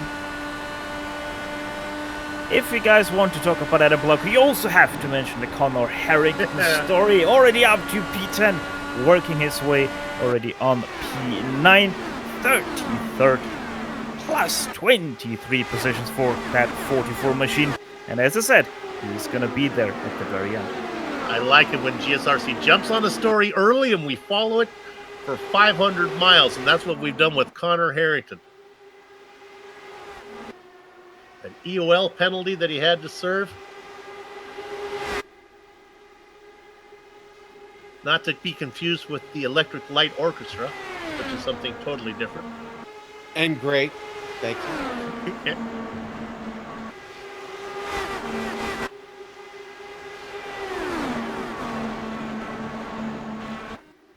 They continue to battle. They're coming at you again. I love that shot. Yeah, that long shot is great, man.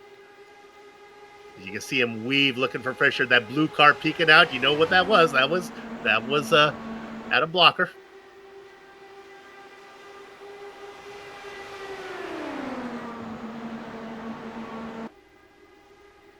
(28 to 7th for Blocker, 33 to 10th. Another hard charge, and we should give a little love to. That is Bob Micus in 9th. 24th. Yeah, and he's had a couple of interesting battles today. Right now, he's got a little bit of space on track, but being followed closely here by Harrington. We talked about the late starting time of the Lionheart races, usually on Wednesday nights, about 10:35 Eastern. We look at 13th position of Justin Weaver. The poor guys at Moby Dickie's, they're all in bed by then. But it's a Saturday afternoon, and the guys at Moby Dickie's are yelling right now as Justin Weaver has that car up into 13th. Oh, I bet that place is rocking. They've got this on the big screen, Sue. Shots for everybody. It's on Amjad, our director. The director's that perked his ears up.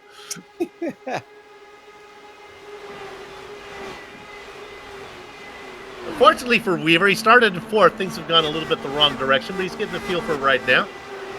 Yeah, but Soup, he's got 90 laps to work this out, right? So, indeed. All's not done. It's not even close. In fact, he's going to try to make a pass right now. Can't get that done. You can see the shadows start to come across the track.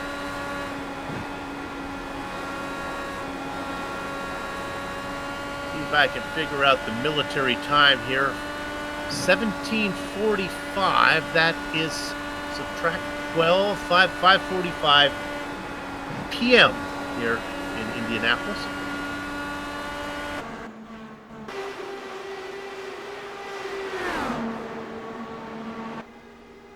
And Soup, just like that, these guys are now into the last third of a run here before they've got to have to possibly make some green flag pit stops. The cautions haven't bred cautions today, which is great. They've been able to get the restarts clean. That's really one of the hardest parts of racing here at Indy is getting the clean restarts. So many times we see guys get tangled up. I've always said, get your caution spayed and neutered. And that's why, to prevent that caution breeding caution, Steph, I can't believe you've tried to do the numbers, the calculations, or what have you figured out as far as pit stops? Well, we are now 4 stints deep, 3 for some, like Joe Branch. And yeah, our next pit stops are somewhere around the lap 26 for Joe Branch. About the lap 120 will be his mark. So yeah, about 80 laps to go for these guys. So about 2 more stints, and they are gonna be good for all. We can start to figure out, are we close? We haven't seen anybody go. Really, Sean, this is one of the first times where that 33 that we posted in the race analysis has really been true. And we have a pit stop right now. It looks like it's Tyler Graf. Tyler Graf, yeah. Yeah, and Tyler was up against it, Super. Remember, he stayed out. Graf out there 33 laps. He had to come in. Yeah, out of the guys that were staying out, he was the guy who was already the longest on his tires. Perfect pit stop, though, for him on the tracks already, and pretty much off them. And now he drops and out of his pit stop. 26. That was a good one for his crew. Honestly, not the worst case scenario for him, because I still think he is in basically the pit window with everybody else, as everybody else is still going to need to make the same amount of stops. Maybe. See, I always put that maybe at the end of that. That way I could personally say the world is flat, and if I put a maybe on the end, it kind of... Well, you're never wrong, are you? Covers me, yeah. Right? If you say maybe, you're never wrong. Page 17 on the GSRC Commentator's Handbook. Chris Stouffer, Dan Guerin, your leaders. Tyler Graf does come out and goes a lap down, I believe. So maybe it might be more than that. Maybe double check. Just one. Now this will be fun. Graf is no slouch. Watch what in 28th. Watch what Tyler can do now on fresh tires.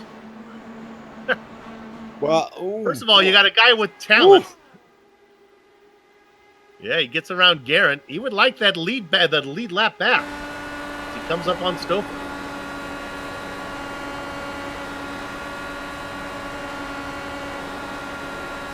Again, if there was a driver I would want in this position, just me. Tyler Graf just doesn't make mistakes for the most part as he gets a run. And Stouffer knows this as he goes around him. So, back on the lead lap, Tyler Graf. The old-fashioned way. So if the yellow were to come out now, this would actually be good for Graf. Steph, correct me if I'm wrong, but he would not pit, right? He would, because he just pitted. The yellow comes out, everybody comes in. He's our leader. Yeah, exactly. He would be our leader because obviously everyone will get bunched up again. But he just has to be careful because he did get overtaken again by Chris Stouffer. And if that continues to happen and he's not able to get past and run away, he is not going to be very lucky with that, as Dan Guerin now tries to go to the inside of him. So Tyler Graf's starting to be a little bit of a bottleneck for our leaders. Yeah, I don't think you want to get caught up here racing him, honestly, but you got to do what you got to do to try and hang on to that lap, right? You want to try and get in front there and get away if you can. Now I think we're just about at a point where the tires have started to fall off a little bit for Tyler, and it's going to make passing a lot harder.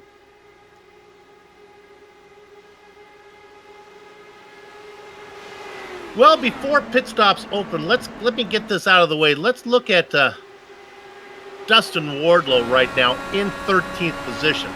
He's one of our sponsors.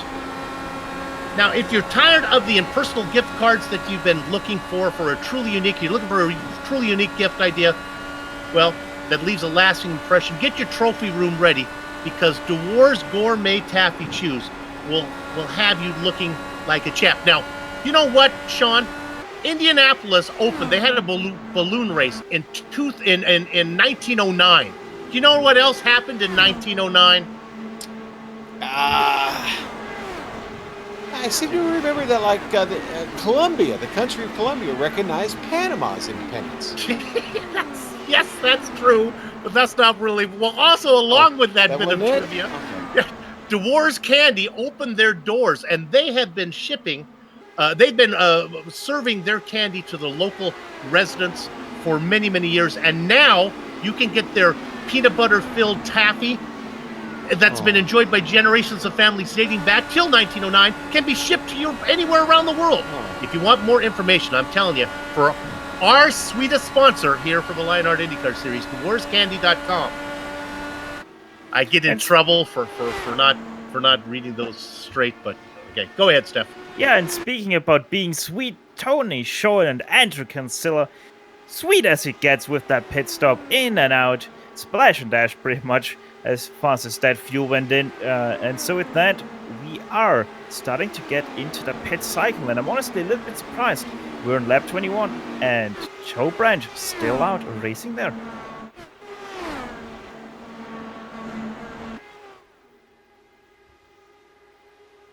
And our leader gets around. Groff goes a lap down again. He continues to fight, but now it's too late as drivers have pitted. So the leaders of all the cars who have pitted, Tony Schowen and Andrew Kinsella.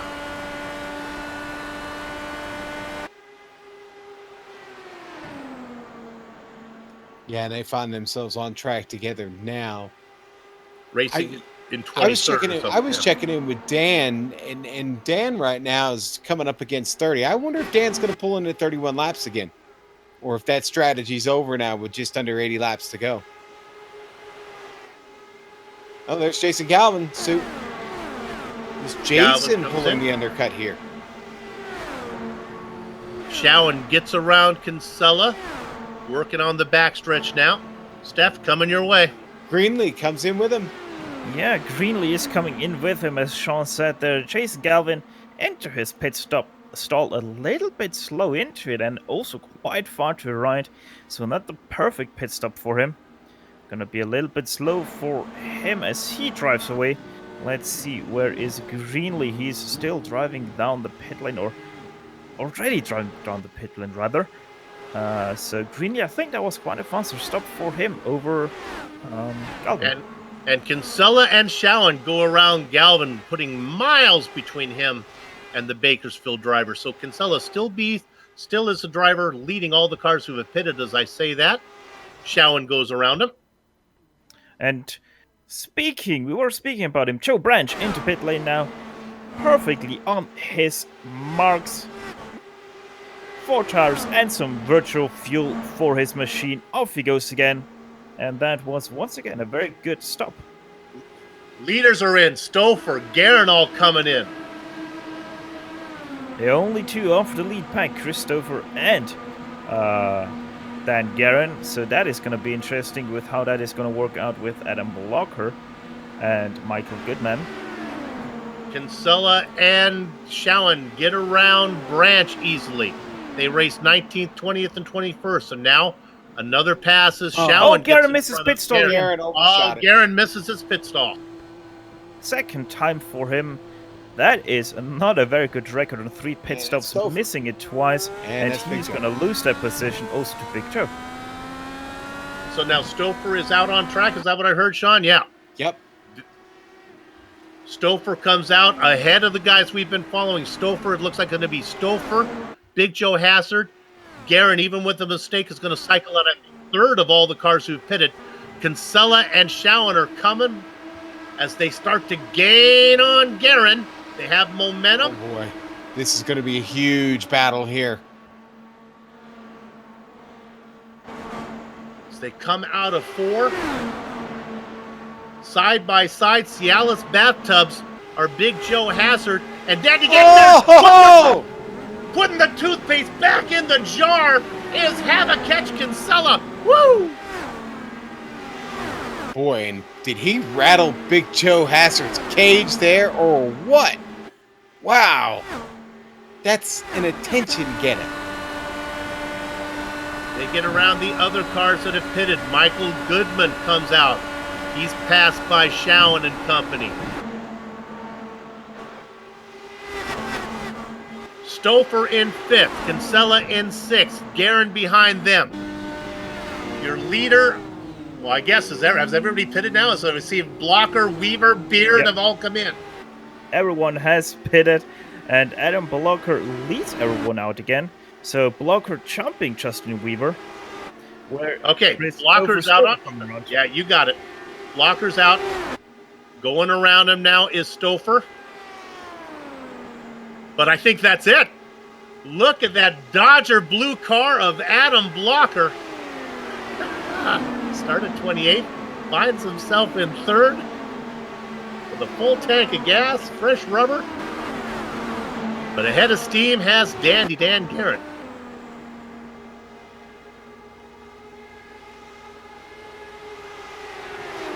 Dan's in good company back here, Sue. Now into P2 here.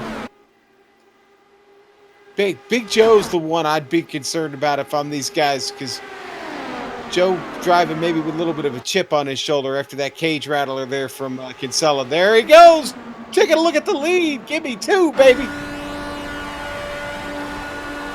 There you go. The Big Joe Show. On that butt kicker. Onboard camera coming around at the bricks and give the lead, babe. He's got it.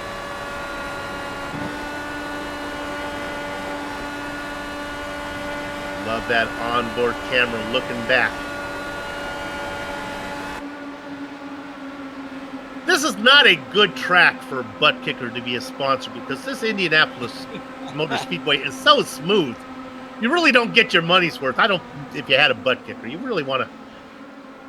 If you're going to buy a butt kicker, first thing you do, hook it up, and then go to Detroit. Wow, Joe felt, got a lot of push there, Soup. Lot of push. Keeps it going straight.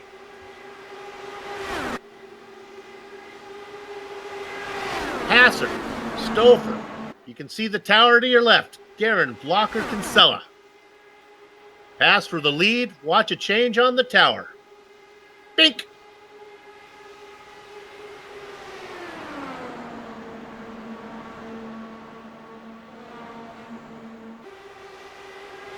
Well, it looks like our storyline involving Conor Harrington may have fizzled out, as he's back in 25th position.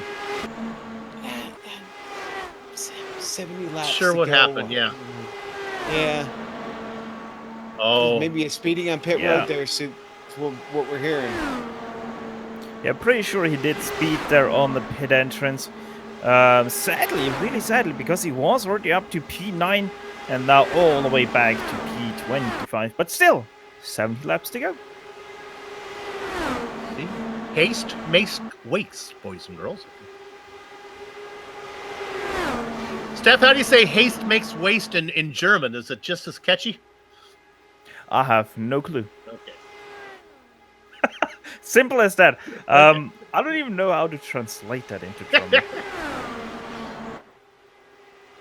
Let's take a quick look at 13th position. This is 3 wide. Larkamp on the inside. Galvin giving room, and backing out of that was Dustin Wardlow.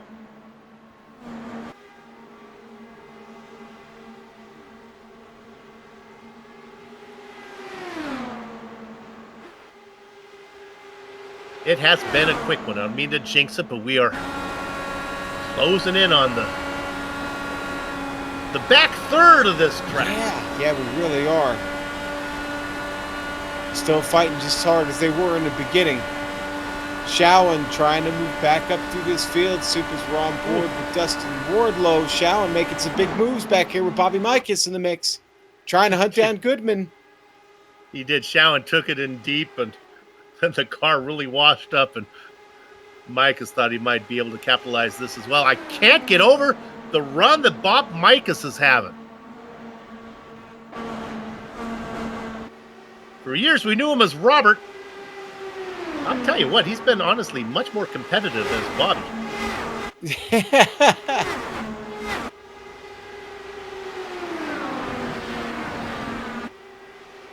Racing in 8th position. Still within shouting distance of the lead. A lead that is held by Big Joe Hassard. Up. A lead that is held by Chris Stouffer.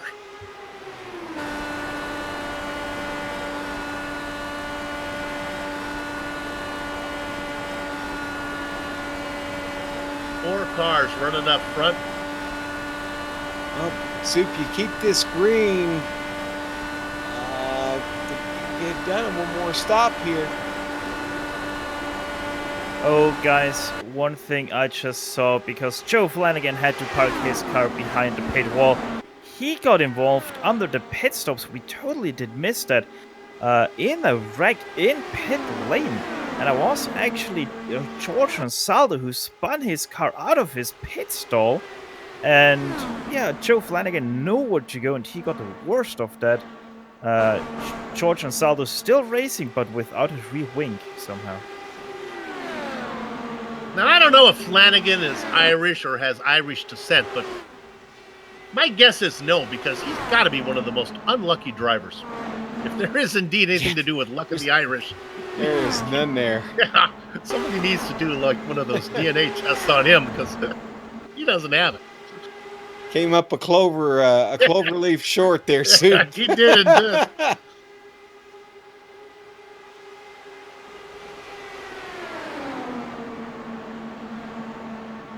Yeah, the big story right now is just inside the top 10. The Fast 9 right now, Soup, have really started to separate from Brian Beard. He's back there leading, not really another pack, but Joe Branch, who has caught his slipstream, and Graf doesn't have it right now. Graf's trying to get there, back there in P12. So if we go over the names up in that front group, and you start to think, who really has a chance to win? Stouffer certainly does. Hassard has been impressive. Guerin. You got to figure the defending champion Blocker can win this thing. Michael Goodman's always good. Andrew Kinsella can win. Tony Shallen's been fast all day. Bob Micah's be a big ass for him to get the win right there. I think he's just happy to be in this bunch. Justin Weaver, if you're a Moby Stickies fan watching, that might be a tall order. And Tyler Groff. Go ahead, Steph.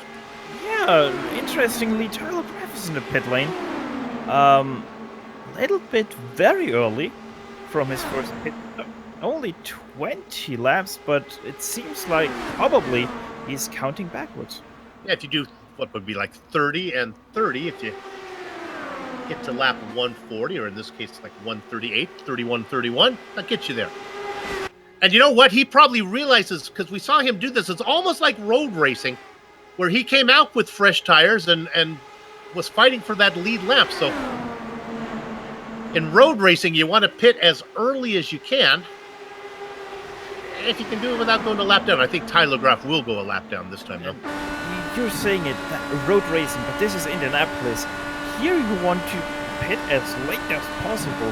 Obviously not too late, but right around the 10 laps mark to go, because then you have a light car with the new tires. So Tyler Groff, with going that very long stint at the end, it's going to hurt him very much at the end, unless he gets a very lucky yellow flag. Yeah, what he needs to do, that's a really good point. What he needs to do is work his way back to the lead lap. And as I look at this, I believe he is on the lead lap. So yeah, because there's Joe Branch. So now here's what you got. This is Tyler Groff sitting out there in 27th. He's going to be faster than Big Joe Hassler. He should be able to stay out in front. If he gets that yellow flag, and especially if it happens soon enough, he'll put himself up in front. Tyler, I don't know if that yellow's coming. It might be a tough bet right now with 60 to go. And of course, Steph's theory only works if he's able to stay on the lead lap, and there they go. Hey, can we go to P12 real quick? Galvin Larkamp really having a tussle back here. Wardlow with the popcorn position there, Soup. Watching a little bit of fun. They just went back and forth through two turns. Galvin's going to get away with the lead in that battle, slowly inching his way back up here to the front, but Larkamp not done with him. Boy, what a fun race. 27 cars still on the lead lap. Well, 27 or 26, depending on Tyler Graff's current position. See those lights on the steering wheel flashing. That was Galvin on the limiter, going up to 6th gear, heading into the first turn. Yeah, we talked about the shifting that might need to be done. It's got to be frustrating for some of those guys. You got to figure that, like, Galvin and Dustin Wardlow have figured, boy, if I could just get to the front, got a chance to win. Chris Lanini qualified in 5th, but just has not been heard from since. He's back in 17th. Yeah, that's a bit of a strange one, actually, back there, because he's really made no progress in quite some time now. Both Lanini, the two drivers, Lanini and Brandon Limpkeman, who started on the outside of row 1. Limpkeman racing in 20, just guess he's a loner, doesn't like company. Does real good in qualifying when there's no one on the track.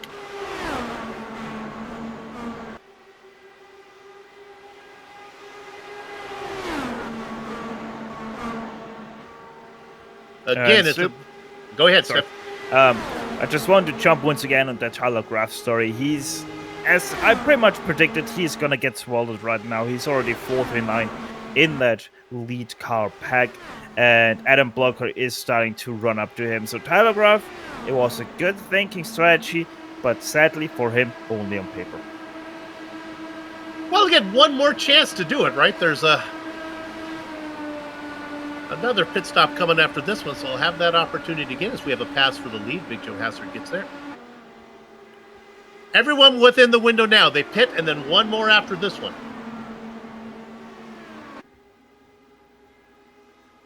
Sean, I want you to look at 10th position real quick.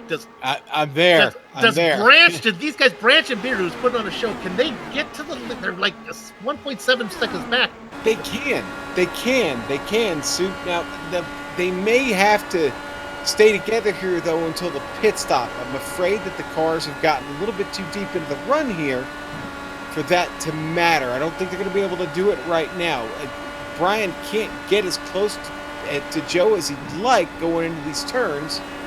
And again, I think they're going to have to settle for getting to a green flag pit stop here, coming out together, and then finding some early speed, do some of that what we like to call leapfrog there, and see if they can make an assault here on Bobby Mikus and Tony Schowen up there. As I say that, Beard going to send it in. Take spot. Steph, you and I have done a ton of MX-5 races together where saving fuel means a lot because the MX-5 fills so slowly that if you can save a gallon, that makes a big difference. That's 2 or 3 seconds perhaps. Saving fuel, really not that big of an advantage when it comes to a pit stop, right? Because it fills so fast in the Dallara. Saving fuel always makes sense. No, it's quite simple. Saving fuel saves tires. That's just obviously because you're going to take it easier into turns. You're going to take it a little bit easier out of turns because you want to save that little bit of wheel spin. No matter how fast it goes in, it is always going to save you. Obviously, on the pit stop itself, it's going to save you less. But because you drive that 1-2 lap. Go ahead, John. Nothing. Okay. Our director got a little bit excited there. But no. If you can save that lap or 2 laps, stint by stint by stint, it is gonna add up, and that few hundredths of a second might pay dividends at the end of the race. So let me drill down a little bit more on that. With this stop coming up, are you gonna fill it up all the way then and splash and go at the end, or do you split it evenly? What would you do? Because you don't need 2 full tanks to get to the end. No, you don't. It is going to be interesting because some people might even go, especially if they think that they don't have the car to be up there at the very end, that they might underfuel their car and bank on a safety car or 2, and because of that, have that lighter fuel at the end. But right now, I would say either split it in half or go long and short. Got it. There is no short long because that is going to wreck your chances at the end of the race. probably the safer option is just going long short. If you want to play it really heavily, you're gonna go middle, but underfuel your car in the last stint for about a lap or two to get that undercut and get that smaller fuel load at the end of the race. Well, Samuel Ryman's in 18th position. Sammy, if you're listening, shark fill this time, baby. Let's get you up front. There he is. Having a quiet run, up 11 spots from where he started. He's out of trouble run, which is good He for is Sam. indeed. That's exactly what he had planned on, or that was the strategy, was stay out of trouble. Stay in this race, get up as far as he could there. Well, Sam offered to come in and sit with us in the booth here if he ran into trouble early, but I think he probably figured out that we had Stefan coming in sitting with us, so now he says he's just going to stay out there and run the full race. Thanks, Sammy. And Soup, I want to bring up something. We talked about the race lap record earlier. It belongs to Michael Goodman at 39.245. That has fallen today. The fastest lap in this race right now belongs to Dustin Wardlow, the Candyman, with a 39.007, baby. Woohoo! Hey, on those stats, you have those still handy. What's Michael Goodman's time actually in I saw they had it in the actual speed. Do you see that handy? 29.3. Ooh. Yeah. That's So that's I don't have the calculator. I can't do the here's Andrew Kinsella. He was definitely next to pit Soup. He's been out on those tires just a little bit longer.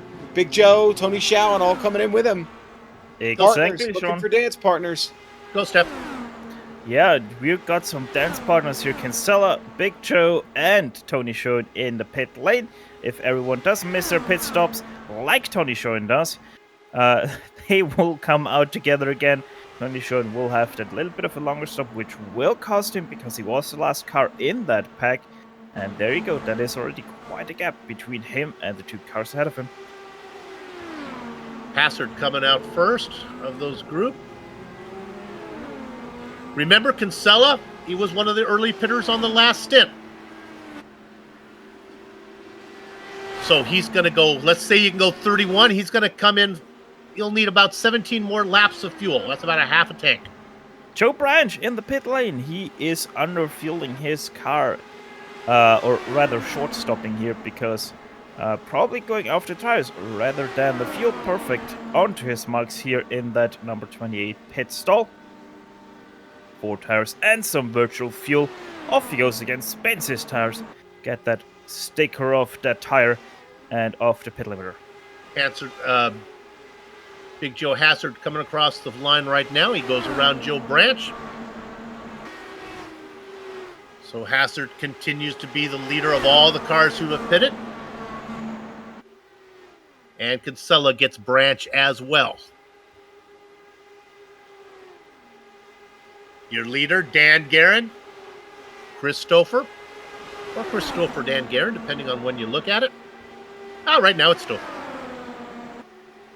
The blocker just behind them, Yeah. Soup. And look Now- at this, though. Look who's right. This is Shawan in the mix. He's looking to get his lead lap back.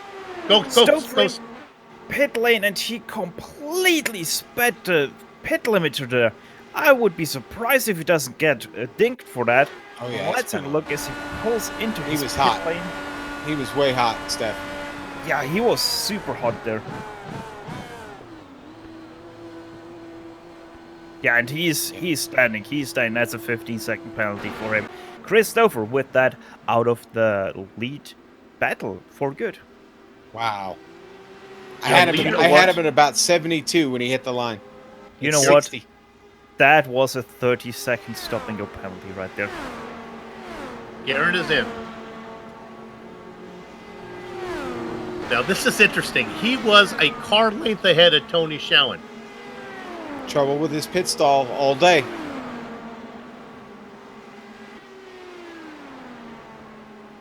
Got to get this one right. Got to get it right, Dan. Nope. Once again, Oh. overshoots it. Half a car length overshot by Dan Guerin.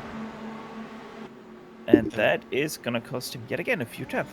And Blocker is in the lead, Soup. He is Look big. there. Big Joe Hazard coming across the line, the leader of all the cars who pitted. Kinsella gets underneath him, gets that done as they go around Dan Guerin. Dan Guerin crushed with that pit stop.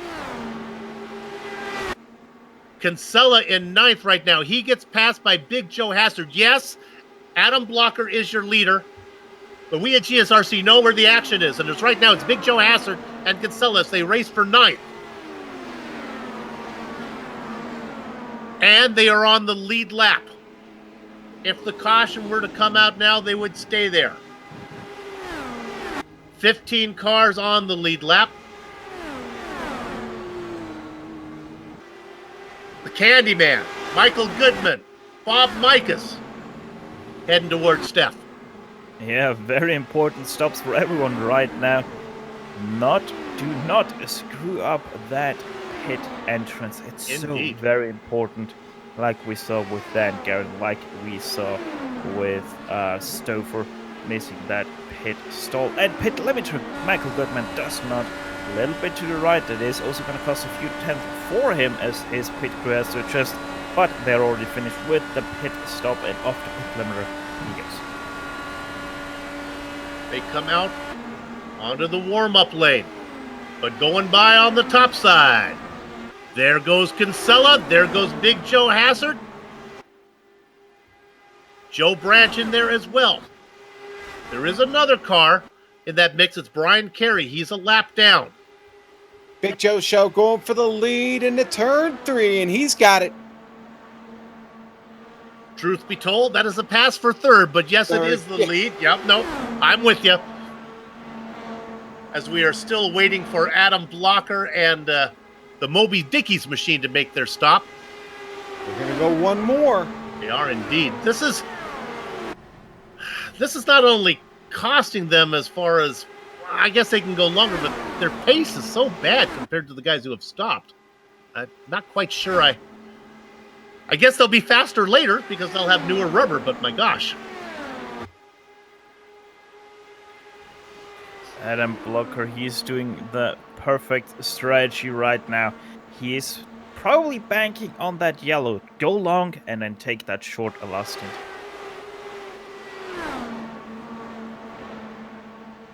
As he And comes now in. he comes in.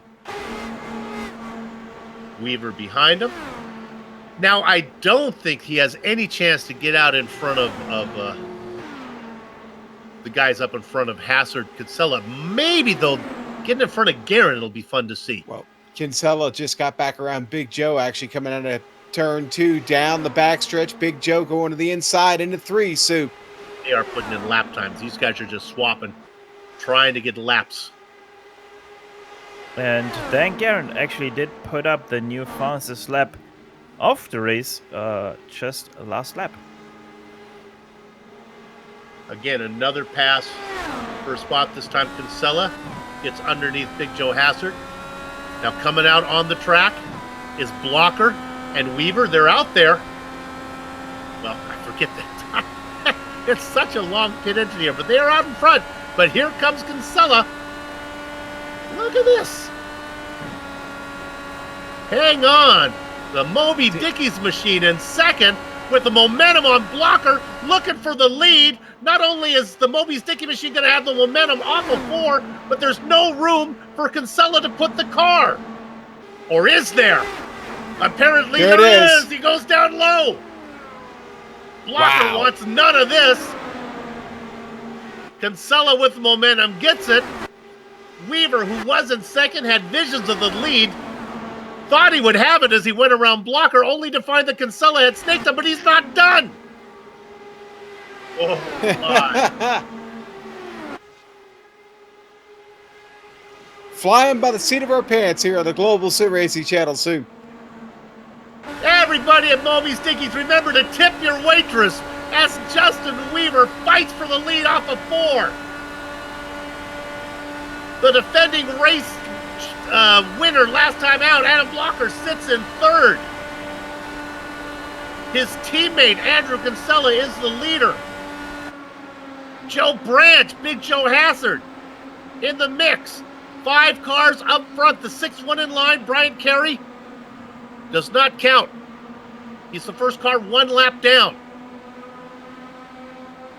They'll be heading to Stefan one more time before this race is over, unless we have a plethora of yellow flags.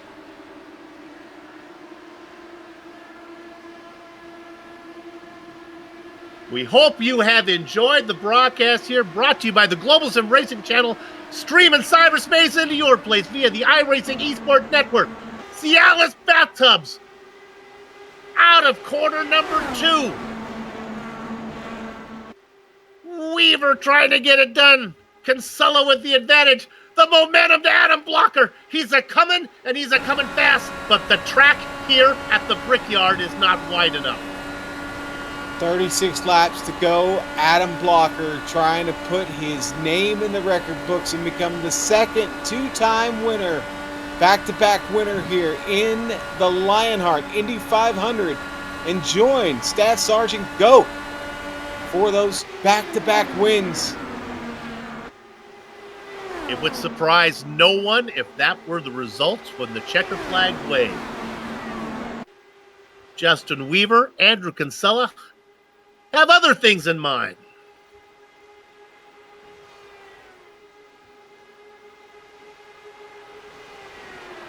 Stefan, I look at the names up here, and from what I've seen so far, when I think of Weaver, Kinsella, now maybe not Weaver, we haven't heard much from him, but Kinsella's been fast. Blocker, we've watched him drive through the field. Look at this. Hassard, Branch, all these guys could win. Bobby Mikes, 24th to 8th. He is at the very back of this train. I don't even know if you can call that the very back. That's like, it goes down all the way back to Garen. It does, yeah. Actually, Shawan, it drop all the way to Shawan back there. That's true, yeah. Shawan already has a little bit of a gap, but I'm pretty sure he will catch up to them. And, you know, this is the point where Dan Garen, will he try to get up to them and try to force an issue? Or will he stay back and save a little bit of fuel? Yes, you had that penalty. Yes, it dropped you away from the pack. But because everyone found each other again, you still have the chance of that win. So, major close there for all of these cars behind. But Sean, when you think about it, you look at in 4th, it's Hazzard. We've seen him race. Joe Branch has been up front. Goodman, of course, have been fast. Guerin has been up front the whole time, and Shawan is back in. The front 3 are basically guys we haven't seen much from. Justin Weaver, Andrew Kinsella has been working his way through the field the entire race, as has Adam Blocker. So yeah, true. It's really mixed itself up. We're going to have a pass for the lead right now. Yeah, and I think this was the plan for Blocker. I'm going to be really honest with you, Soup. What does a winner? What does an Indy 500 winner learn? A lot, and maybe again, that was all part of the strategy starting at the back of this field. Oh my goodness. You didn't. Michael Goodman really got the car loose and was sacrificing positions to keep the car out of the wall. He falls back near Dan Guerin. Stefan talked about Bob Mikas. He's now up in the 6th. He's got 2 cars side by side in front of him.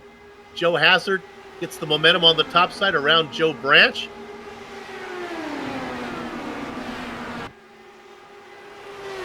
Crackers, we were nonchalant about passes for the lead when we got going because it was choreography, but now they start to matter. Well, they sure do. We're about to hit 30 to go here. We're getting real close. And Weaver guys, making the pass here. Go Steph. we are within the magic number. Magic number was 168. So if you have the ticket 168, you're the winner of 1 pit stop to go. If you come in now, it's an advantage because you put yourself in the possible being able to stay on the lead lap and not having to pit, but I really don't think it would matter much. But it's the disadvantage of having to race with that heavy car for the extra time. So I'm tending to think that Steph might have the ticket here. Run it till it's dry, come on in and put in just enough fuel. Just enough, to get you to the end, yep. It's all about weight. Unless you want to split it maybe and think the tires, if you go green, maybe. I don't know if anyone's going to run away from anybody. I don't know. We'll find out. That's why we're watching. We're fans just like everybody else watching here, Sue. Boy, if you're not a fan of this series after watching this race. 25 cars on the lead lap. Scott Bolster in 25th. Jason Galvin in 24th. But you're looking at it right there. Those are the cars that matter. Every car matters, Sue. Just saying. Oh, you politically correct commentator.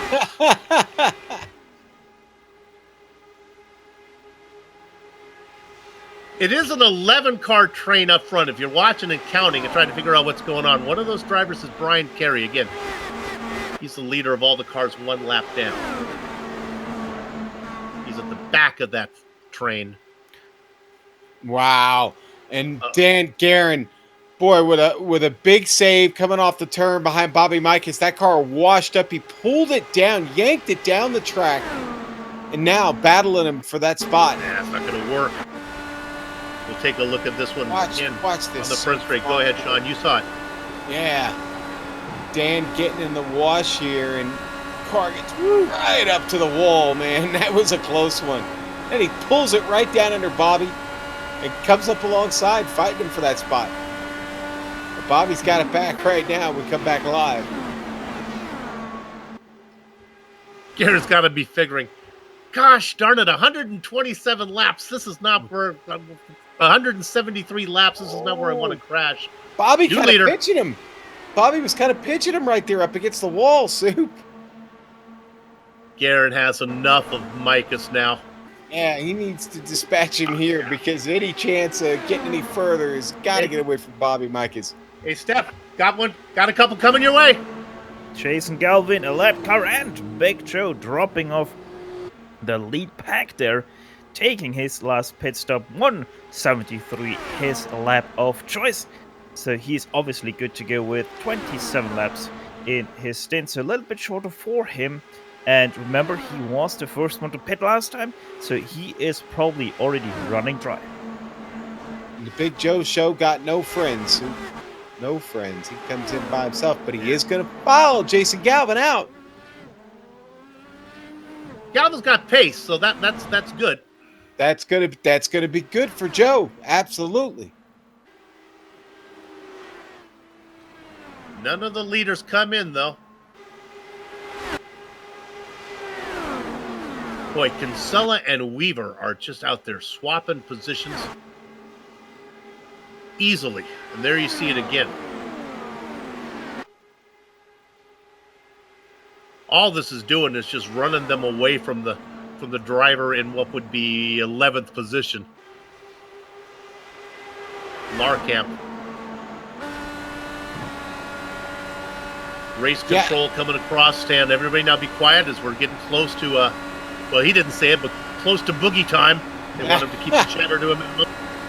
Yeah, Larkamp and Wardlow have been back there battling for a while. Actually, they've been working together, switching spots as we were on board with Adam Blocker there. Now we go over to them.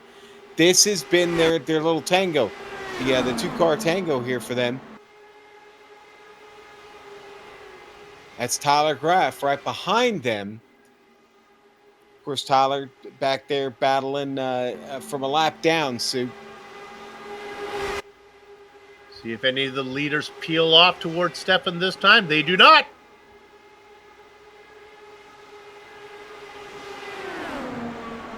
And as that goes on, Kinsella moves to the lead. Oh, Mike is into the wall, out of turn 1. So he extremely washed up, a little bit of a net coat or contact with the wall, and I think that hindered his top speed now. He's out on the track, still in 6th. Oh yeah, and now would be a good time for him to bring it in. He definitely hit it. Leader stayed out, but not enough for him to bring it in.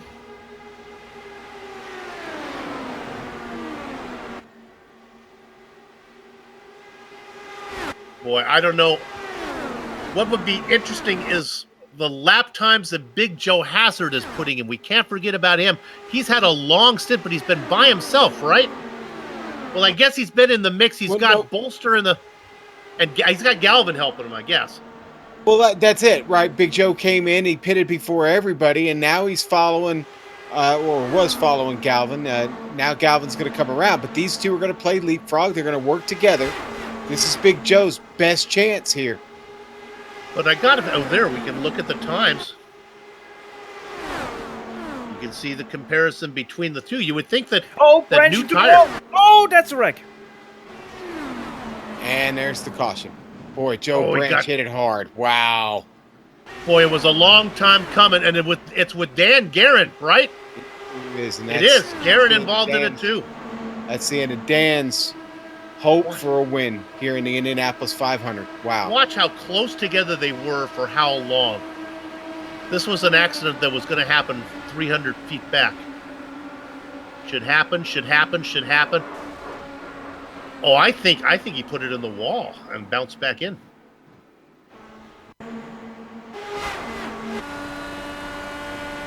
Well, I don't know if this is good news as we continue to watch the replay for Big Joe Hazard or not. He'll cycle around to the front, but he'll be on about 6 lap older tires. Yeah, I think Big Joe got to be crushed right now. He did not. He didn't really need that yellow because no, he didn't. He was putting in good times. He was out there racing on new rubber. Yeah, he had that help from Galvin to play leapfrog with. All they had was open track in front of him. Yeah, it's got to be a bit of a soul crusher for Big Joe. I don't think he's got any choice but to come in and pit with the rest of these guys at this point. Well, I mean, okay. Yeah, but then he comes in 14th spot. I mean, do you want to be in 14th? The problem is that with everybody else, or earlier in the race though, we saw Tyler Graff try to make that happen with about the same amount of laps on the tires, and it was woeful, dreadful. Now Graff is a lap down. Yeah, that's the thing we have to remember. It is the shininess of the tires, like you see in real life. That is when they have the peak amount of grip, and that only lasts about 6-7 laps in the IndyCar here, the R18. So yeah, he's in that spot where you don't want to really stay out, but you kind of have to because it's so short to go in the race. As we talked, Big Joe stays out. Everyone else, obviously in front of him, hits in. And the first car out again is Andrew Kinsella. You know what? Big Joe made a stop. I think he's willing to roll the dice and give these guys a good fight. And with apologies to Tyler Graff, that was a great comparison you made because we saw Tyler Graff do that as well. In this race, at least, Tyler Graff is not Big Joe Hazard. Hazard's fast, so he might be a little more successful staying up there. We'll see. And the point that Stefan made, if he can just hang in there long enough till the tires kind of equal out. Well, we go 180 laps, and we bring them all out for a 20-lap sprint. I'll take that. It's been a great race today. Not a lot of trouble. Still a lot of cars in this field. This will give me an opportunity, sorry, Chef, to talk about our third sponsor that I haven't talked to you about. We mentioned a little bit. Probably not going to get a lot of use out of this product here at Indianapolis unless you're Dan Guerin and you bounce it off the wall. I'm talking about Butt Kicker. Their products add instant immersion to any game. Unlike a subwoofer that moves air and loses accuracy and force, Butt Kicker products move actual mass, producing a, you know what it is, haptic immersion that's powerful and accurate. Butt Kickers products add that missing driver-to-car connection, bringing more realism and immersion to your sessions. See all the family of products at thebuttkicker.com. I got a promo code for you. Use the promo code LION25 to get 25% off your order. Woo-hoo. All the sponsor plugs are out of the way. Everybody's made their pit stop. It's sprint time here at Indianapolis. And Soup, I crunched my numbers here a little bit. The only way Big Joe is going to be able to do this, obviously, he's gonna lead this race. He has to do it the Joe Branch way. Now, Joe had only 2 laps on his tires when he stayed out on that last, I think it was last yellow. But he was able to stick with the top 6, and after those 6 laps, he was actually able to once again fight with them because the tires difference in speed was so little that he was actually able to make that up again in the draft. So if Joe is able to survive those first 6-7 laps of the guys behind him and is able to stick with them, he still has that chance of being able to be there when it counts. And if I know my iRacing and Lionheart rules, another thing to Big Joe's advantage is he's got Scott Bolster as a little bit of a cushion between him and Kinsella. Now, if this was under 10 laps, I think they would clear Bolster out of the way, but I think right now Scott will get to stay out there and start virtually in second position in line. The leader of cars 1 lap down.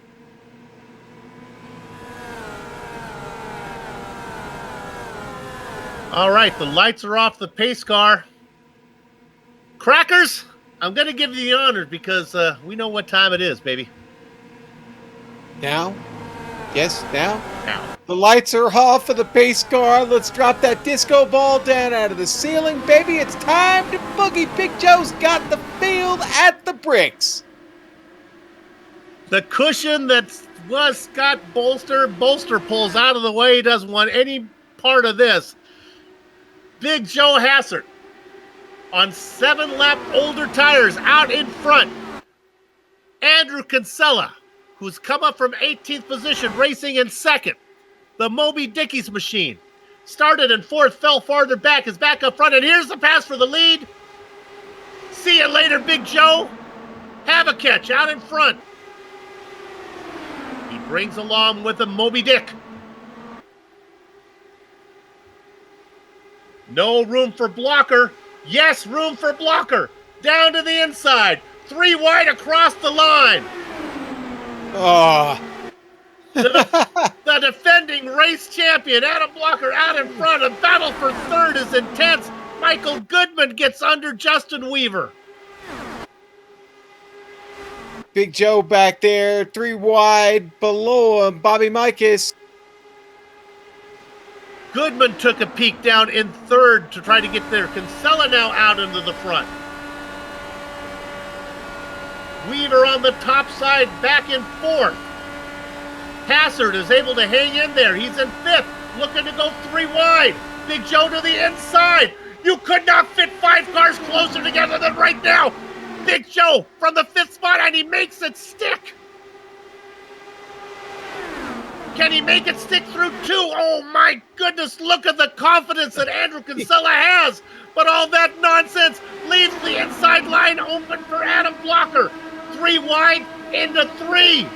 6 cars. It looks like the beginning of the normal Indianapolis 500 as they race for a second in 2 rows of 3 out of 4.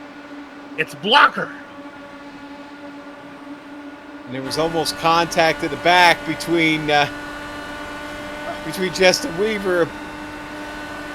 Blocker took that car as far down to track left as you could. There was no way anyone was going to get underneath him.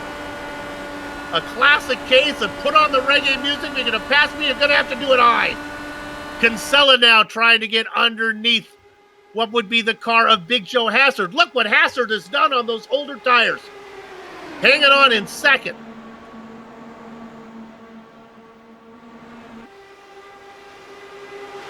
Oh, Bob Mikas almost loses it. Oh, boy. Yeah, everybody checking up behind him. Oh, Stouffer's in the wall. He got punched. Big Joe. I think it was who was that contact with? I think it was Greenlee.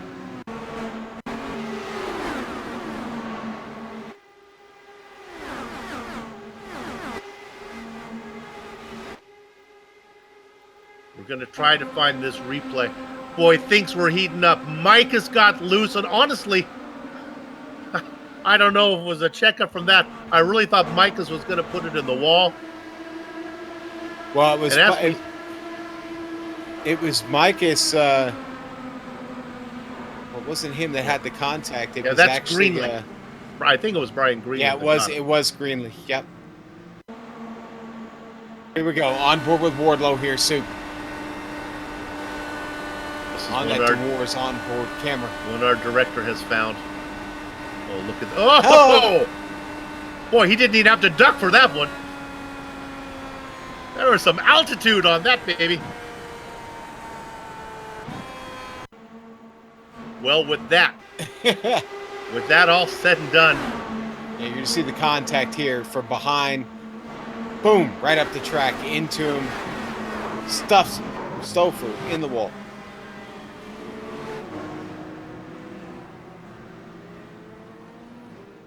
Blocker, Hassard, Goodman, Kinsella, Weaver, Shower, Bob Micus in 7th still. The name that is missing out of there, Dandy Dan Garrett. Brian Greenlee's going to lead a parade of cars down pit lane, Soup. That's everybody behind, basically, the top 13. And you know who's benefiting from that? It's Big Joe Hazard. Yep. He nearly survived all 6 laps already, and this just is the caution he needed, because now the other guys are pretty much on the same level as he is with the grid. And this is going to be gloves off fight for that win. Yeah, if you're new to racing, the point that Stefan's making, there's a big difference between a fresh tire and one that is 7 laps old. Not as much if you just go ahead and push that down a little bit between a car that's maybe on 10-lap-old tires and 17-lap tires. Basically, a tire always has great initial grip.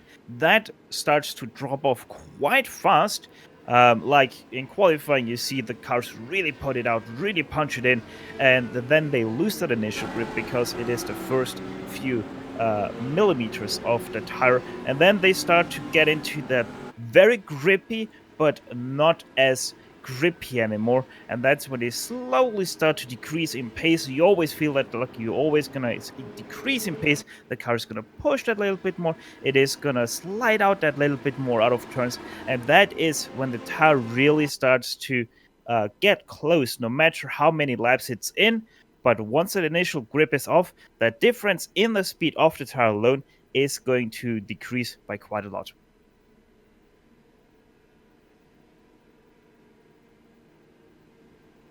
Okay. The pace car comes across the line. Lights will come off. They will. We'll go around and we'll get this going.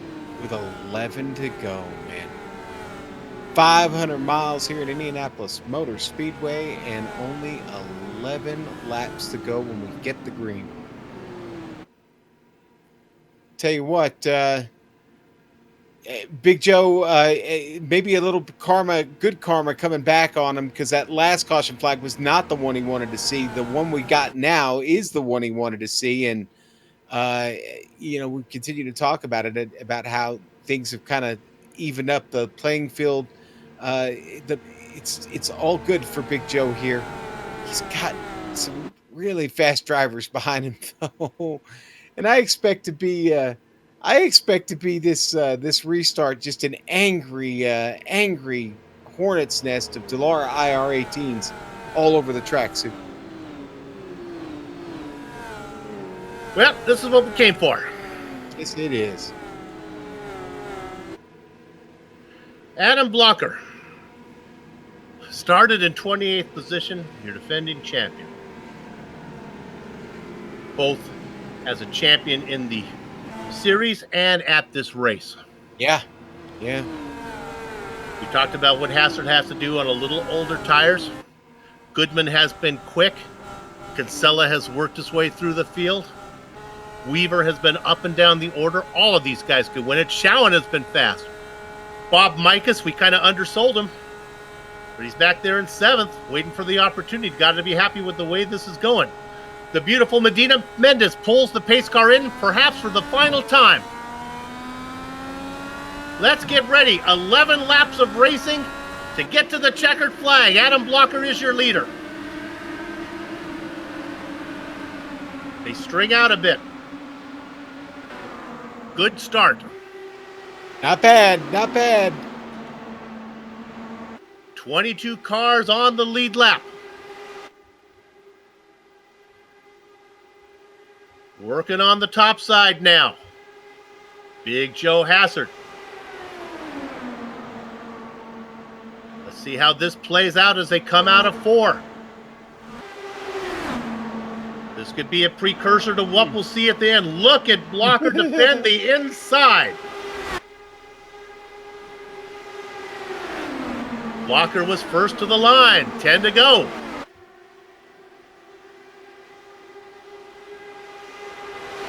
We have seen Blocker do this before. He may lose the race, but he's not going to lose it by somebody getting to the inside of him. There's hole down the middle. There goes Moby Dickey squirting through. Oh, contact. Oh, He made contact he with did Kinsella. indeed. Their wheels interlocked, but he got through. Whales are slippery. Yes, they are. Look at Goodman trying to stuff it in there. Justin Weaver, did he get credit with leading that lap? He did indeed. By no 1,000ths of a second on my timing and scoring. Big Joe to the top side, almost makes contact with Kinsella. Bringing it down to the middle of the track. Joe's got the slipstream of the leaders. Goodman working in back there in 5th on the inside of Kinsella. Kinsella in that kind of gray, teal-flavored car on the outside now making a run. Again, Blocker takes the inside line. Weaver takes the middle line. Kinsella takes the high line. It's Steeler wheel down into corner number 1. The clown is Kinsella. The Joker is Blocker. Jerry Rafferty is Justin Weaver. Google it, boys and girls. 8 to go. Momentum from Goodman. Jeez. He gets 1. This be any more edge of your seat, Soup. Look at the trust between these guys. I said it early, Soup. They put a lot of practice in leading up to this one. This is really the crown jewel of the Lionheart Racing Series. Hacker in 10th, Limkeman in 9th, Beard in 8th. Want to play some rain gear games, but right now they're all Rudolph. No room for them. I think Pass Big for the lead. Big Joe's connection's letting him down. Blocker and Weaver almost get together. It scares Michael Goodman as he gives them a little bit of cushion if one car length at 220 miles an hour. Oh, we got a caution. Back of the field. Bobby Mikas.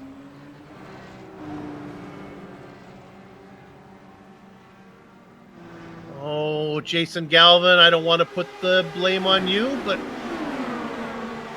I won't put the blame on you. It looked like a little bit of ghost contact to me. Yeah, and in the turns where we always see it here, Soup. We've had a couple of other incidents that looked like they were close, but maybe not quite contact. You know, this is one of the situations that I call a slanted 3-wide, which isn't really a 3-wide, but it feels like a 3-wide if you're racing like this. And just Mike has, Rickney turned in, so Mike has turned in, and then sadly there was the car of Jason Galvin, and he kind of turned himself over that nose. Heavy damage to his car, and sadly his race seems to be won. What a great run the Von Hansen's meat machine was having. But that's bad news for Micah's. What is good news for us is this caution comes before we get to the Mendoza line. That means that we will be able to get this caution in and come back and have green flag racing. Oh my goodness. And when we do, how many laps will we have? Maybe 3? Maybe. Yeah, maybe. And with this field and the competition that we have, You cannot afford not to be in the lead because this race can end any time. The only time I would feel safe not leading this race would be in the white flag lap, if that makes sense, because I know I got a chance. We're not going to go yellow there. 5 to go as they come across the line, and the lights continue to go left and right on the hood of that beautiful Mustang, like the eyes of a cat clock. Now, Soup, we didn't get a chance to talk about it because the caution came out, but Big Joe was up there fighting for the lead, and now he's going to find himself restarting in P7. Over those last couple laps before the caution, he had a little bit of I want to say maybe just a loss of connection briefly, but it literally shuffled him back 3 spots immediately. And honestly, he, with what's going to be maybe 3 to go, he's got a lot of work to do, man. Now, the good thing is what we have seen Joe do in this race is come from deep and then plant that car on the inside and take spots. Not just one, but usually multiple spots at a time. So maybe this works out for Big Joe in the end, but he's behind the wheel. He's got to feel like this might be would have been one of his best opportunities, might be slipping away from him here. You want an example of a driver racing under the radar? Or I guess you have to fly under the radar if I really want to take that analogy to its true meaning. How about Stefan Larkamp in 6th? You can win it from there in that Cranfield Simulation sponsored car. To finish up on that Hazard story, I think that Hazard's tires are starting to slip away from him a little bit already. It's what we call in racing falling off the cliff, where the tires start to lose grip quite drastically. And I mean, his tires are already about 20 or so laps old, so I'm not 100% surprised about that fact. It's just, it is a little bit too sudden. So probably he pushed his tires that a little bit too much and is paying the price for that right now. The lights are off the pace car. When we come around, it'll be a 3-lap sprint. 7.5 miles of racing. Adam Blocker is your leader. Justin Weaver will start right behind him when we go green. Tony Schowen is in 5th. He's been fast. Between Weaver and Schowen sits Michael Goodman and Andrew Kavakech-Kinsellas. They go 3rd and 4th. We talked about the Pennsylvania driver, Stefan Larkamp, back in 6th. Stefan just talked about Big Joe Hazard. The tire's going away. He's in 7th. Then you get back to the guys who are really too far back to have a run at this one. Brian Beard, Brandon Limpkin, and Ron Hacker, unless things go incredibly sour up front. Entirely possible. Entirely possible. Yeah. With the intervals and the margins that these guys are racing, we could see a lot of them taken out. I'm going to use the dreaded net code word, and unfortunately, we've seen it. I just said it a few minutes ago. We've seen it a few times today where you get a little too close in the turns and cars spin around. So you absolutely know they're going to be fighting into the first turn. They're going to be fighting out of the second turn. They'll be fighting into the third turn and out of the fourth for these last 3 laps. Here we go, Sue. Pace car is in. We're on lap 197. It'll be 198 when they cross the line, 199 and 200, and this race is over. Adam Blocker gets a good start. Weaver in 2nd. Nobody going to make a pass going down into 1. And Beard had a miserable start. Stacked everybody up behind him, Sue. Weaver laid back a bit and gets a run out of 2. Goodman is down there, now moving to the inside. That's the familiar car of Kinsella. It's 3 wide in front of Kinsella. There is nowhere for Andrew to put the car. 4 wide, I don't think so. Oh my, getting really loose with Goodman. He backs out, he saves it. That allows Tony Schowen to get in the mix. Look Comes at Big Goodman. Joe.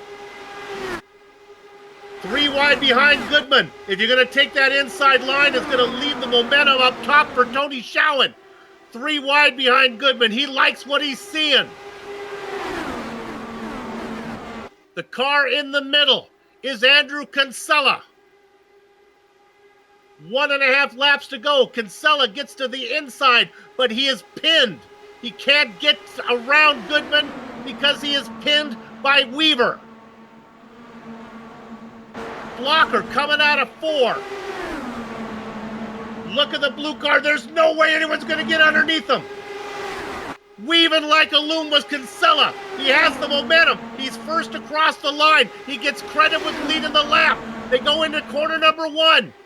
But the momentum belongs to Goodman on the inside, to Blocker on the inside. Blocker, Kinsella on the top side is Weaver. No room for Kinsella to put his car. Kinsella pinned now. He tries to push a little bit out of the final corner. He got to the line first last time. I think he's got a shot at it. Once again, Kinsella moves to the outside alongside his team. It's going to be a drag race to the line. Give the win to Andrew Kinsella. Adam Blocker takes second. Justin Weaver will get third. We ride on board with the winner. He tested the water on lap 199. He drank the champagne on lap 200. Wow, wow, wow. What a finish. Woo! One more from above. The definitive shot right here at the line.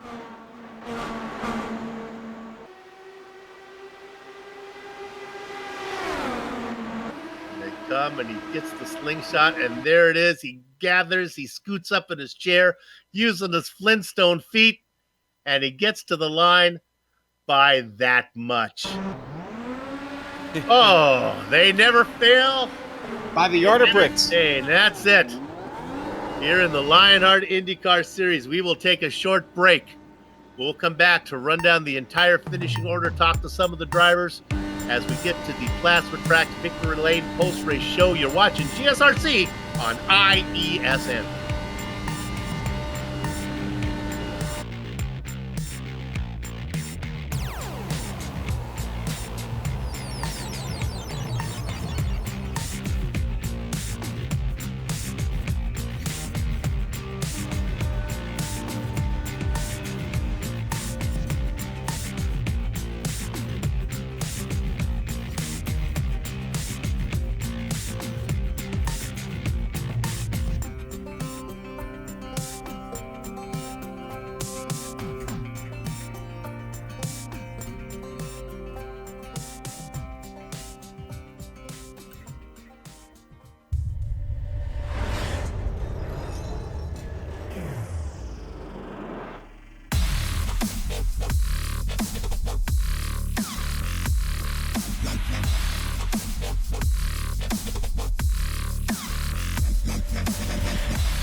The Sim Pit is an entertainment channel dedicated to the world of simulated motorsports.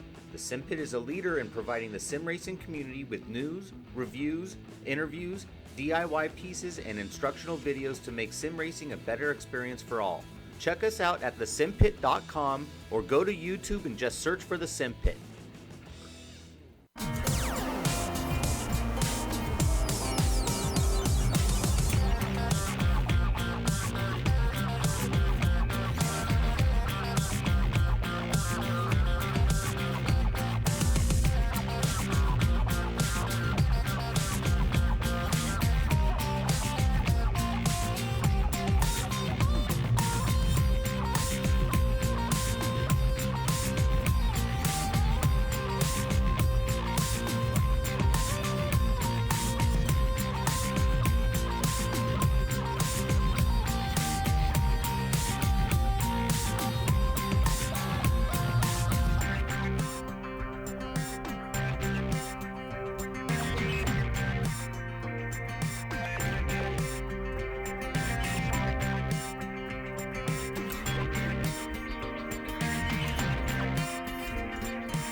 Welcome back to the Thumbs Up Cancer Down Indianapolis 500 presented by Dwar's Candy and the Plasma Tracks Victory Lane post-race show. Hey, if you're struggling to find something for the person who has everything, do I have the website for you?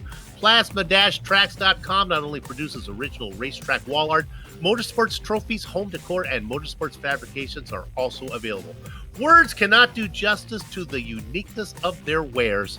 The only way to fully appreciate their artwork is to see it for yourself. But be warned, one visit, and the next thing you know, you will be trying to convince your spouse why you need a Plasma Track wall art hanging in your home. See it all at plasma-tracks.com. And as always, there's a promo code LRS 2019 to get 25% off your order. And now, let's bring you 100% of the HPP finishing order for the Thumbs Up Cancer Down Indianapolis 500 presented by Dwar's Candy. Your winner, he started in 8th. He's going to get the win as he outduels his teammate Andrew Kinsella. Congratulations. Adam Blocker will have to settle for 2nd. Justin Weaver started in 4th, fell well down, came back up to get the final podium position. Joe Hassard and Tony Schowen go 4th and 5th. Michael Goodman, Stefan Larkamp, Brandon Limpcom, and hey, a quiet run for him as he gets 8th. Ron Hacker and Brian Beard round out your top 10. Crackers? And the next 5 all picked up really, really good spots. I think Ty Graff going to be really, really happy with that P11 today. Mike Rigney, 12th for him. Sam Ryman is going to get a top 15 run, finish 13th. Conor Harrington, 14th for him. Robert Bluen, 15th. Jason Galvin's probably going to be a little bit crushed with that. Things didn't work out for him today. 16th, 17th, first car lap down, going to be Brian Greenlee. Solid run for him, stayed out of trouble, but 17th a lap down, best way could muster. Paul Jenkins, number 35, finished 18th. George Anzaldo, 19th place run for him, and Brian Carey finds himself a lap down there, rounding out your top 20.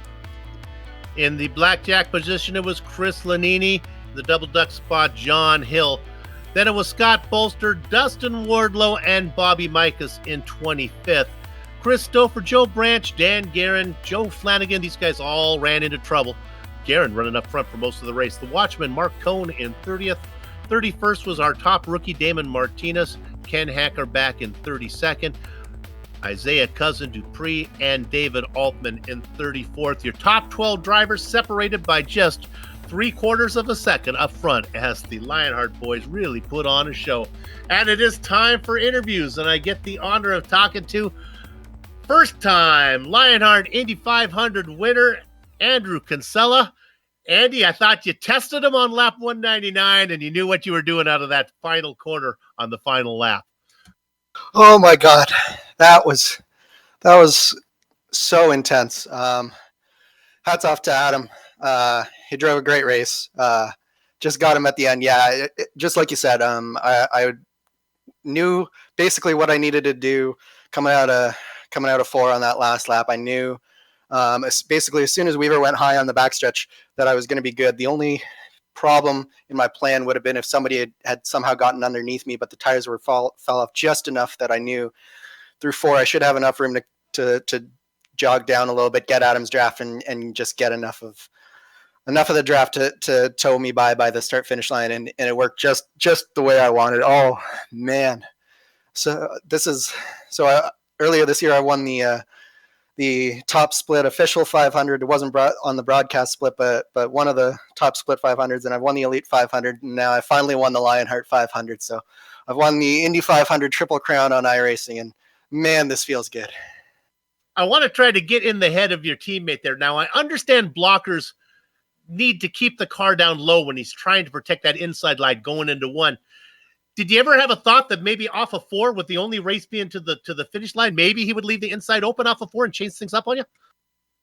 No, the low side is the shortest way around. And if he came up, he was just giving me even more draft. So his best play was to do exactly what he did and stay low and hope that I wasn't able to get a good enough draft, but I just got enough and it just worked out. But yeah, Adam drove a great race. Where did he start? Like 26th or something like that. I was 18th. We didn't have good qualifying, but man, just like always, these Adrenaline Motorsports cars work well in the race, and we're up there at the end. And man, it feels good to win. I haven't won actually since round 5 of last year, so this feels really good. And we'll get you out of here. A nice comeback for your team after the bad performance by both you guys at Texas. Absolutely, yeah. I made a mistake at Texas. Adam got caught up in some accidents that weren't of his doing, but feels good to get the 1-2 here. Way to go. Congratulations. Good luck. Double points. That'll move you up. Good going. That is so key, Soup. That is so key. I'm so stoked. I mean, Adam, of course, gets second, so he's not relinquishing his stranglehold on the title easily, but I needed these double points, man. Thanks a lot. Congratulations. Good luck the rest of the way. Your Indy 500 winner here in Season 7, Andrew Kinsella. Sean, who you got? I've got the runner-up, and I can't believe I'm calling him the runner-up. Are you crushed? Are you excited? You happy? Tell me what you're feeling right now, Adam. Overall, pretty satisfied with the result. Just because it's a really good points day. Yeah, my teammate won, so can't really, be too mad about that. And then, yeah, I started way back in the field at the beginning of the race, 28th, so it was really a fight all race to get up there. Got up there with about, a third of the race to go, and I feel like I would have had it in the bag if it had gone green before those last couple of yellows, because I would have only had to do a splash and take like 5.5 gallons. And maybe Weaver could have beat me, but I had a pretty good shot. But yeah, then the last little stint there was kind of a little bit of a lottery, just because the track had cooled so much that it had a ton of grip, too much grip. And so it was honestly, I couldn't really do much more than what I did. So yeah, it was just about whether the guys behind me could time the run properly, and Andrew did. So good win to Andrew. All right. Great day for Adrenaline Motorsports, but I got to ask you, what was the scariest moment of the race for you, Adam? Well, there were quite a few. I think one time Brian Carey, my teammate, hit the curb in turn 4, got sideways and almost hit the wall in front of me. A couple laps like 10 to go, Weaver banged into me on the back straight. That was kind of unsettling. And then there were just, a lot of moments where all of a sudden, you're closer to the car in front than you expect, or they take a different line, and all of a sudden you're washing, especially in turn 2. There were several times I almost hit the wall there, but yeah, just kept it clean, and fortunately got to the end. So. All right, and the final question for you: where is the Adrenaline Motorsports after party? I don't know. I think I know Brian and Kinsella are partying, and because they live next to each other. But yeah, I don't know. But yeah, okay. Definitely a really good night. 3 cars in the top 5. So. All right, check back with us and let us know. We'd certainly like to stop by, but maybe just hang out for a few minutes. Okay. All right. It's Adam Blocker. Congratulations to him, man. What a race him and Andrew Kinsella both provided for us today, Soup. I think Steph, though, is caught up with Justin Weaver. Yeah, and Justin, once again, probably a driver with quite some mixed feelings to 3rd place, which is technically a very good result, but only a 10th behind the winning car. Justin, how would you sum up your feelings about that 3rd place? Well, I'm actually pretty excited about a third place finish, to be perfectly honest with you. It's great to be finally up there digging there with the leaders. It's kind of been a struggle a little bit this season in the Lionheart series here. So it was fantastic to be up front battling for the win there toward the end of the race. You can't really ask for any more than that. When you get down to the end of these things, especially a massive event like this, our biggest event that we run this year. So I can't. I'm actually pretty pleased with the 3rd place finish. It's pretty brutal to just finish the 10th behind the race winner there. But that's the way it goes sometimes. It was some fantastic fun out there, and those last few laps there were about as intense as it gets, and everybody treated each other with respect there, and man, it was so much fun to be out there. Well, it was also quite some fun commentating on that. And one thing we have to mention, you only scraped by on that 3rd place with a few hundredth there against Big Joe, who was on quite some old tires now. The question is, did you expect Joe to come back on those old tires, or were you saying, nah, he's not gonna come back and challenge me for that? Yeah, it was me and my teammate Mike Goodman. We were talking about that how Joe got up there, and he had those older tires, and kind of both of us thought that he was gonna kind of struggle there, and we were gonna kind of shuffle him back there, and kind of take care of him, but doing what Joe does. He's really good at these oval tracks, and especially the drafting. So he's really good and was very patient and came back up there and about stole third from me. About stole my interview away from me here. But we were lucky enough to get a P third there. So it was. He's a really good guy to race against, and he showed again tonight there. Justin, I'm gonna leave you out on that question. Halfway point. How is he gonna go from here? Well, we're halfway point. Hopefully, we take some big momentum. Get the Moby Dickie's car here dialed in, and hopefully this just carry the momentum through the rest of the year. Like I said, I'd like to thank Moby Dickie's for their sponsorship, their support, and also Wins Construction, new sponsor this year. So we're gonna try to get them in victory lane, and you know what? I think we're on the right track. We got a podium today, and I'm really looking forward for the rest of the season. I'm really looking forward to the meetup next week with a bunch of guys as well. So we're gonna give our best effort. That's for darn sure. Well, Justin, good luck for a second half of the season. And another guy, who must have quite some momentum under his chin, Big Joe Hazard. Big Joe Hazard, 4th place today. I want to talk not about the last caution that happened with about 3 to go, but the one that happened while you had already made your pit stop.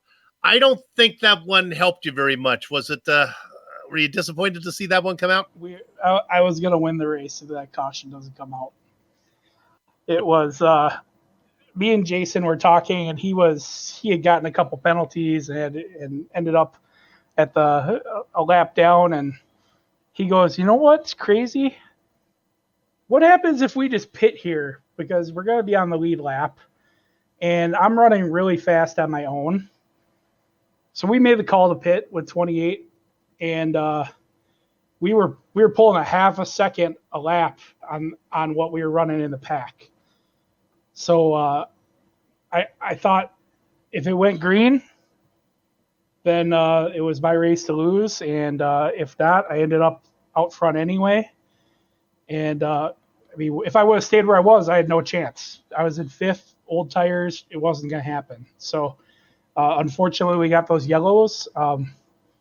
But I was able to keep fighting and stayed in there. I was hoping to get Justin at the end. I had a couple of good runs, and I put myself in the driver's seat. I gave myself a chance. It just didn't play out like we wanted it to. It's funny. That's why we do these interviews, because we learn a lot. During the race, I said, well, he's coming in, but he won't have a partner. He's all by himself. And Sean said, no, he's got Galvin with him. He's a lap down, but Galvin's fast. And sure enough. Yeah. And it was all planned. Now we find out. It was all planned.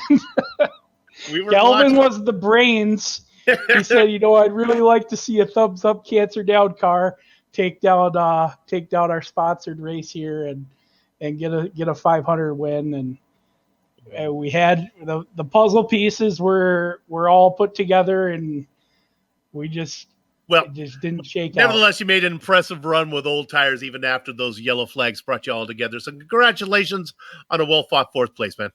Thanks, guys. Big Joe Hazard, your 4th place finisher. And Sean, we get one more. Yeah, and we sure do caught up with Tyler Graff. Ty, boy, that race was a struggle for dude. You were in a state of yo. Soup, the man was in a state of yo. He was up and down the field like a yo-yo. He was battling for that lead lap hard though when he had that chance. Yeah, I got to put my hands up. I made a mistake. I violated the pit exit rule and had to serve a penalty, and then I got off strategy. If it would have stayed green, I actually jumped at pit stop, which could have really been nice, but everyone's racing hard, and we had our caution. So it is what it is, but being in 31st at one point, almost 2 laps down, finishing 11th isn't that bad. Tyler, tell us who you're racing for tonight.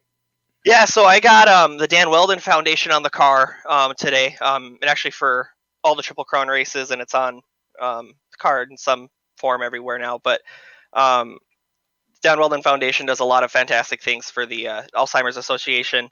And that's actually how Dan's mom passed away. So they do fundraisers every year that I'm a part of and get to help with. And just a really cool cause to have on the car. And obviously it ties in with the league. So I just wanted to give them a shout out, and they're doing great things. And one final question for you, Tyler, before we let you go. Hey, man, should commentators have minus 273 gloves too? Should we commentate with our gloves on? Dude, I don't think there's any other way to commentate. You got to wear those gloves. They're the most comfortable things in the world. I mean, you could punch yourself in the face with them, and you'd look at yourself and go, "That was worth it," because those gloves feel that great. So, weird analogy, but we'll take it and go. I'll take that analogy. I like that. It's almost like ribs so good you want to slap your mama in the mouth. It's close. It's close. All right. Hey, congratulations. Great run for you today. We'll see you down the road. Thank you. Thanks for all you guys do. You talk about those gloves, but I'll be honest with you, 500 miles, my push to talk finger is kind of worn out. First Medical Equipment. They've been the source of medical supplies and equipment in Burlington, Iowa area for years because of their superior commitment to provide the absolute best in product quality and customer service. They are our series sponsor, and we thank them for that. Crackers? Sim Experience, the team behind the AccuForce Pro V2 direct drive steering systems. By providing unparalleled realism and the most advanced tuning features on the market, the AccuForce provides a significant advantage to any sim racer. It can also make for an effective training tool for real-world drivers. For more information on the entire Sim Experience ecosystem, including their GS5 seat, Stage Series motion systems, and SimVibe software, visit their website, simexperience.com. And when you're there and you make your purchase, use the promo code SIMXLION to get 5% off the SimVibe software. Butt Kicker products add instant immersion to any game. You know, Butt Kicker products add that missing driver-to-car connection, bringing more realism and immersion to your session. See all the family of the Butt Kicker products at thebuttkicker.com. Use promo code LION25 to get 25% off your order. Go! That's not LION25? No, it's okay. Lion. All right. 25. Don't confuse the viewers. All right. Now, to contact any of the sponsors you see on screen right now, go to Lionheart's website, lionheartracingseries.com. Click on the sponsors tab, the 2019 sponsors tab.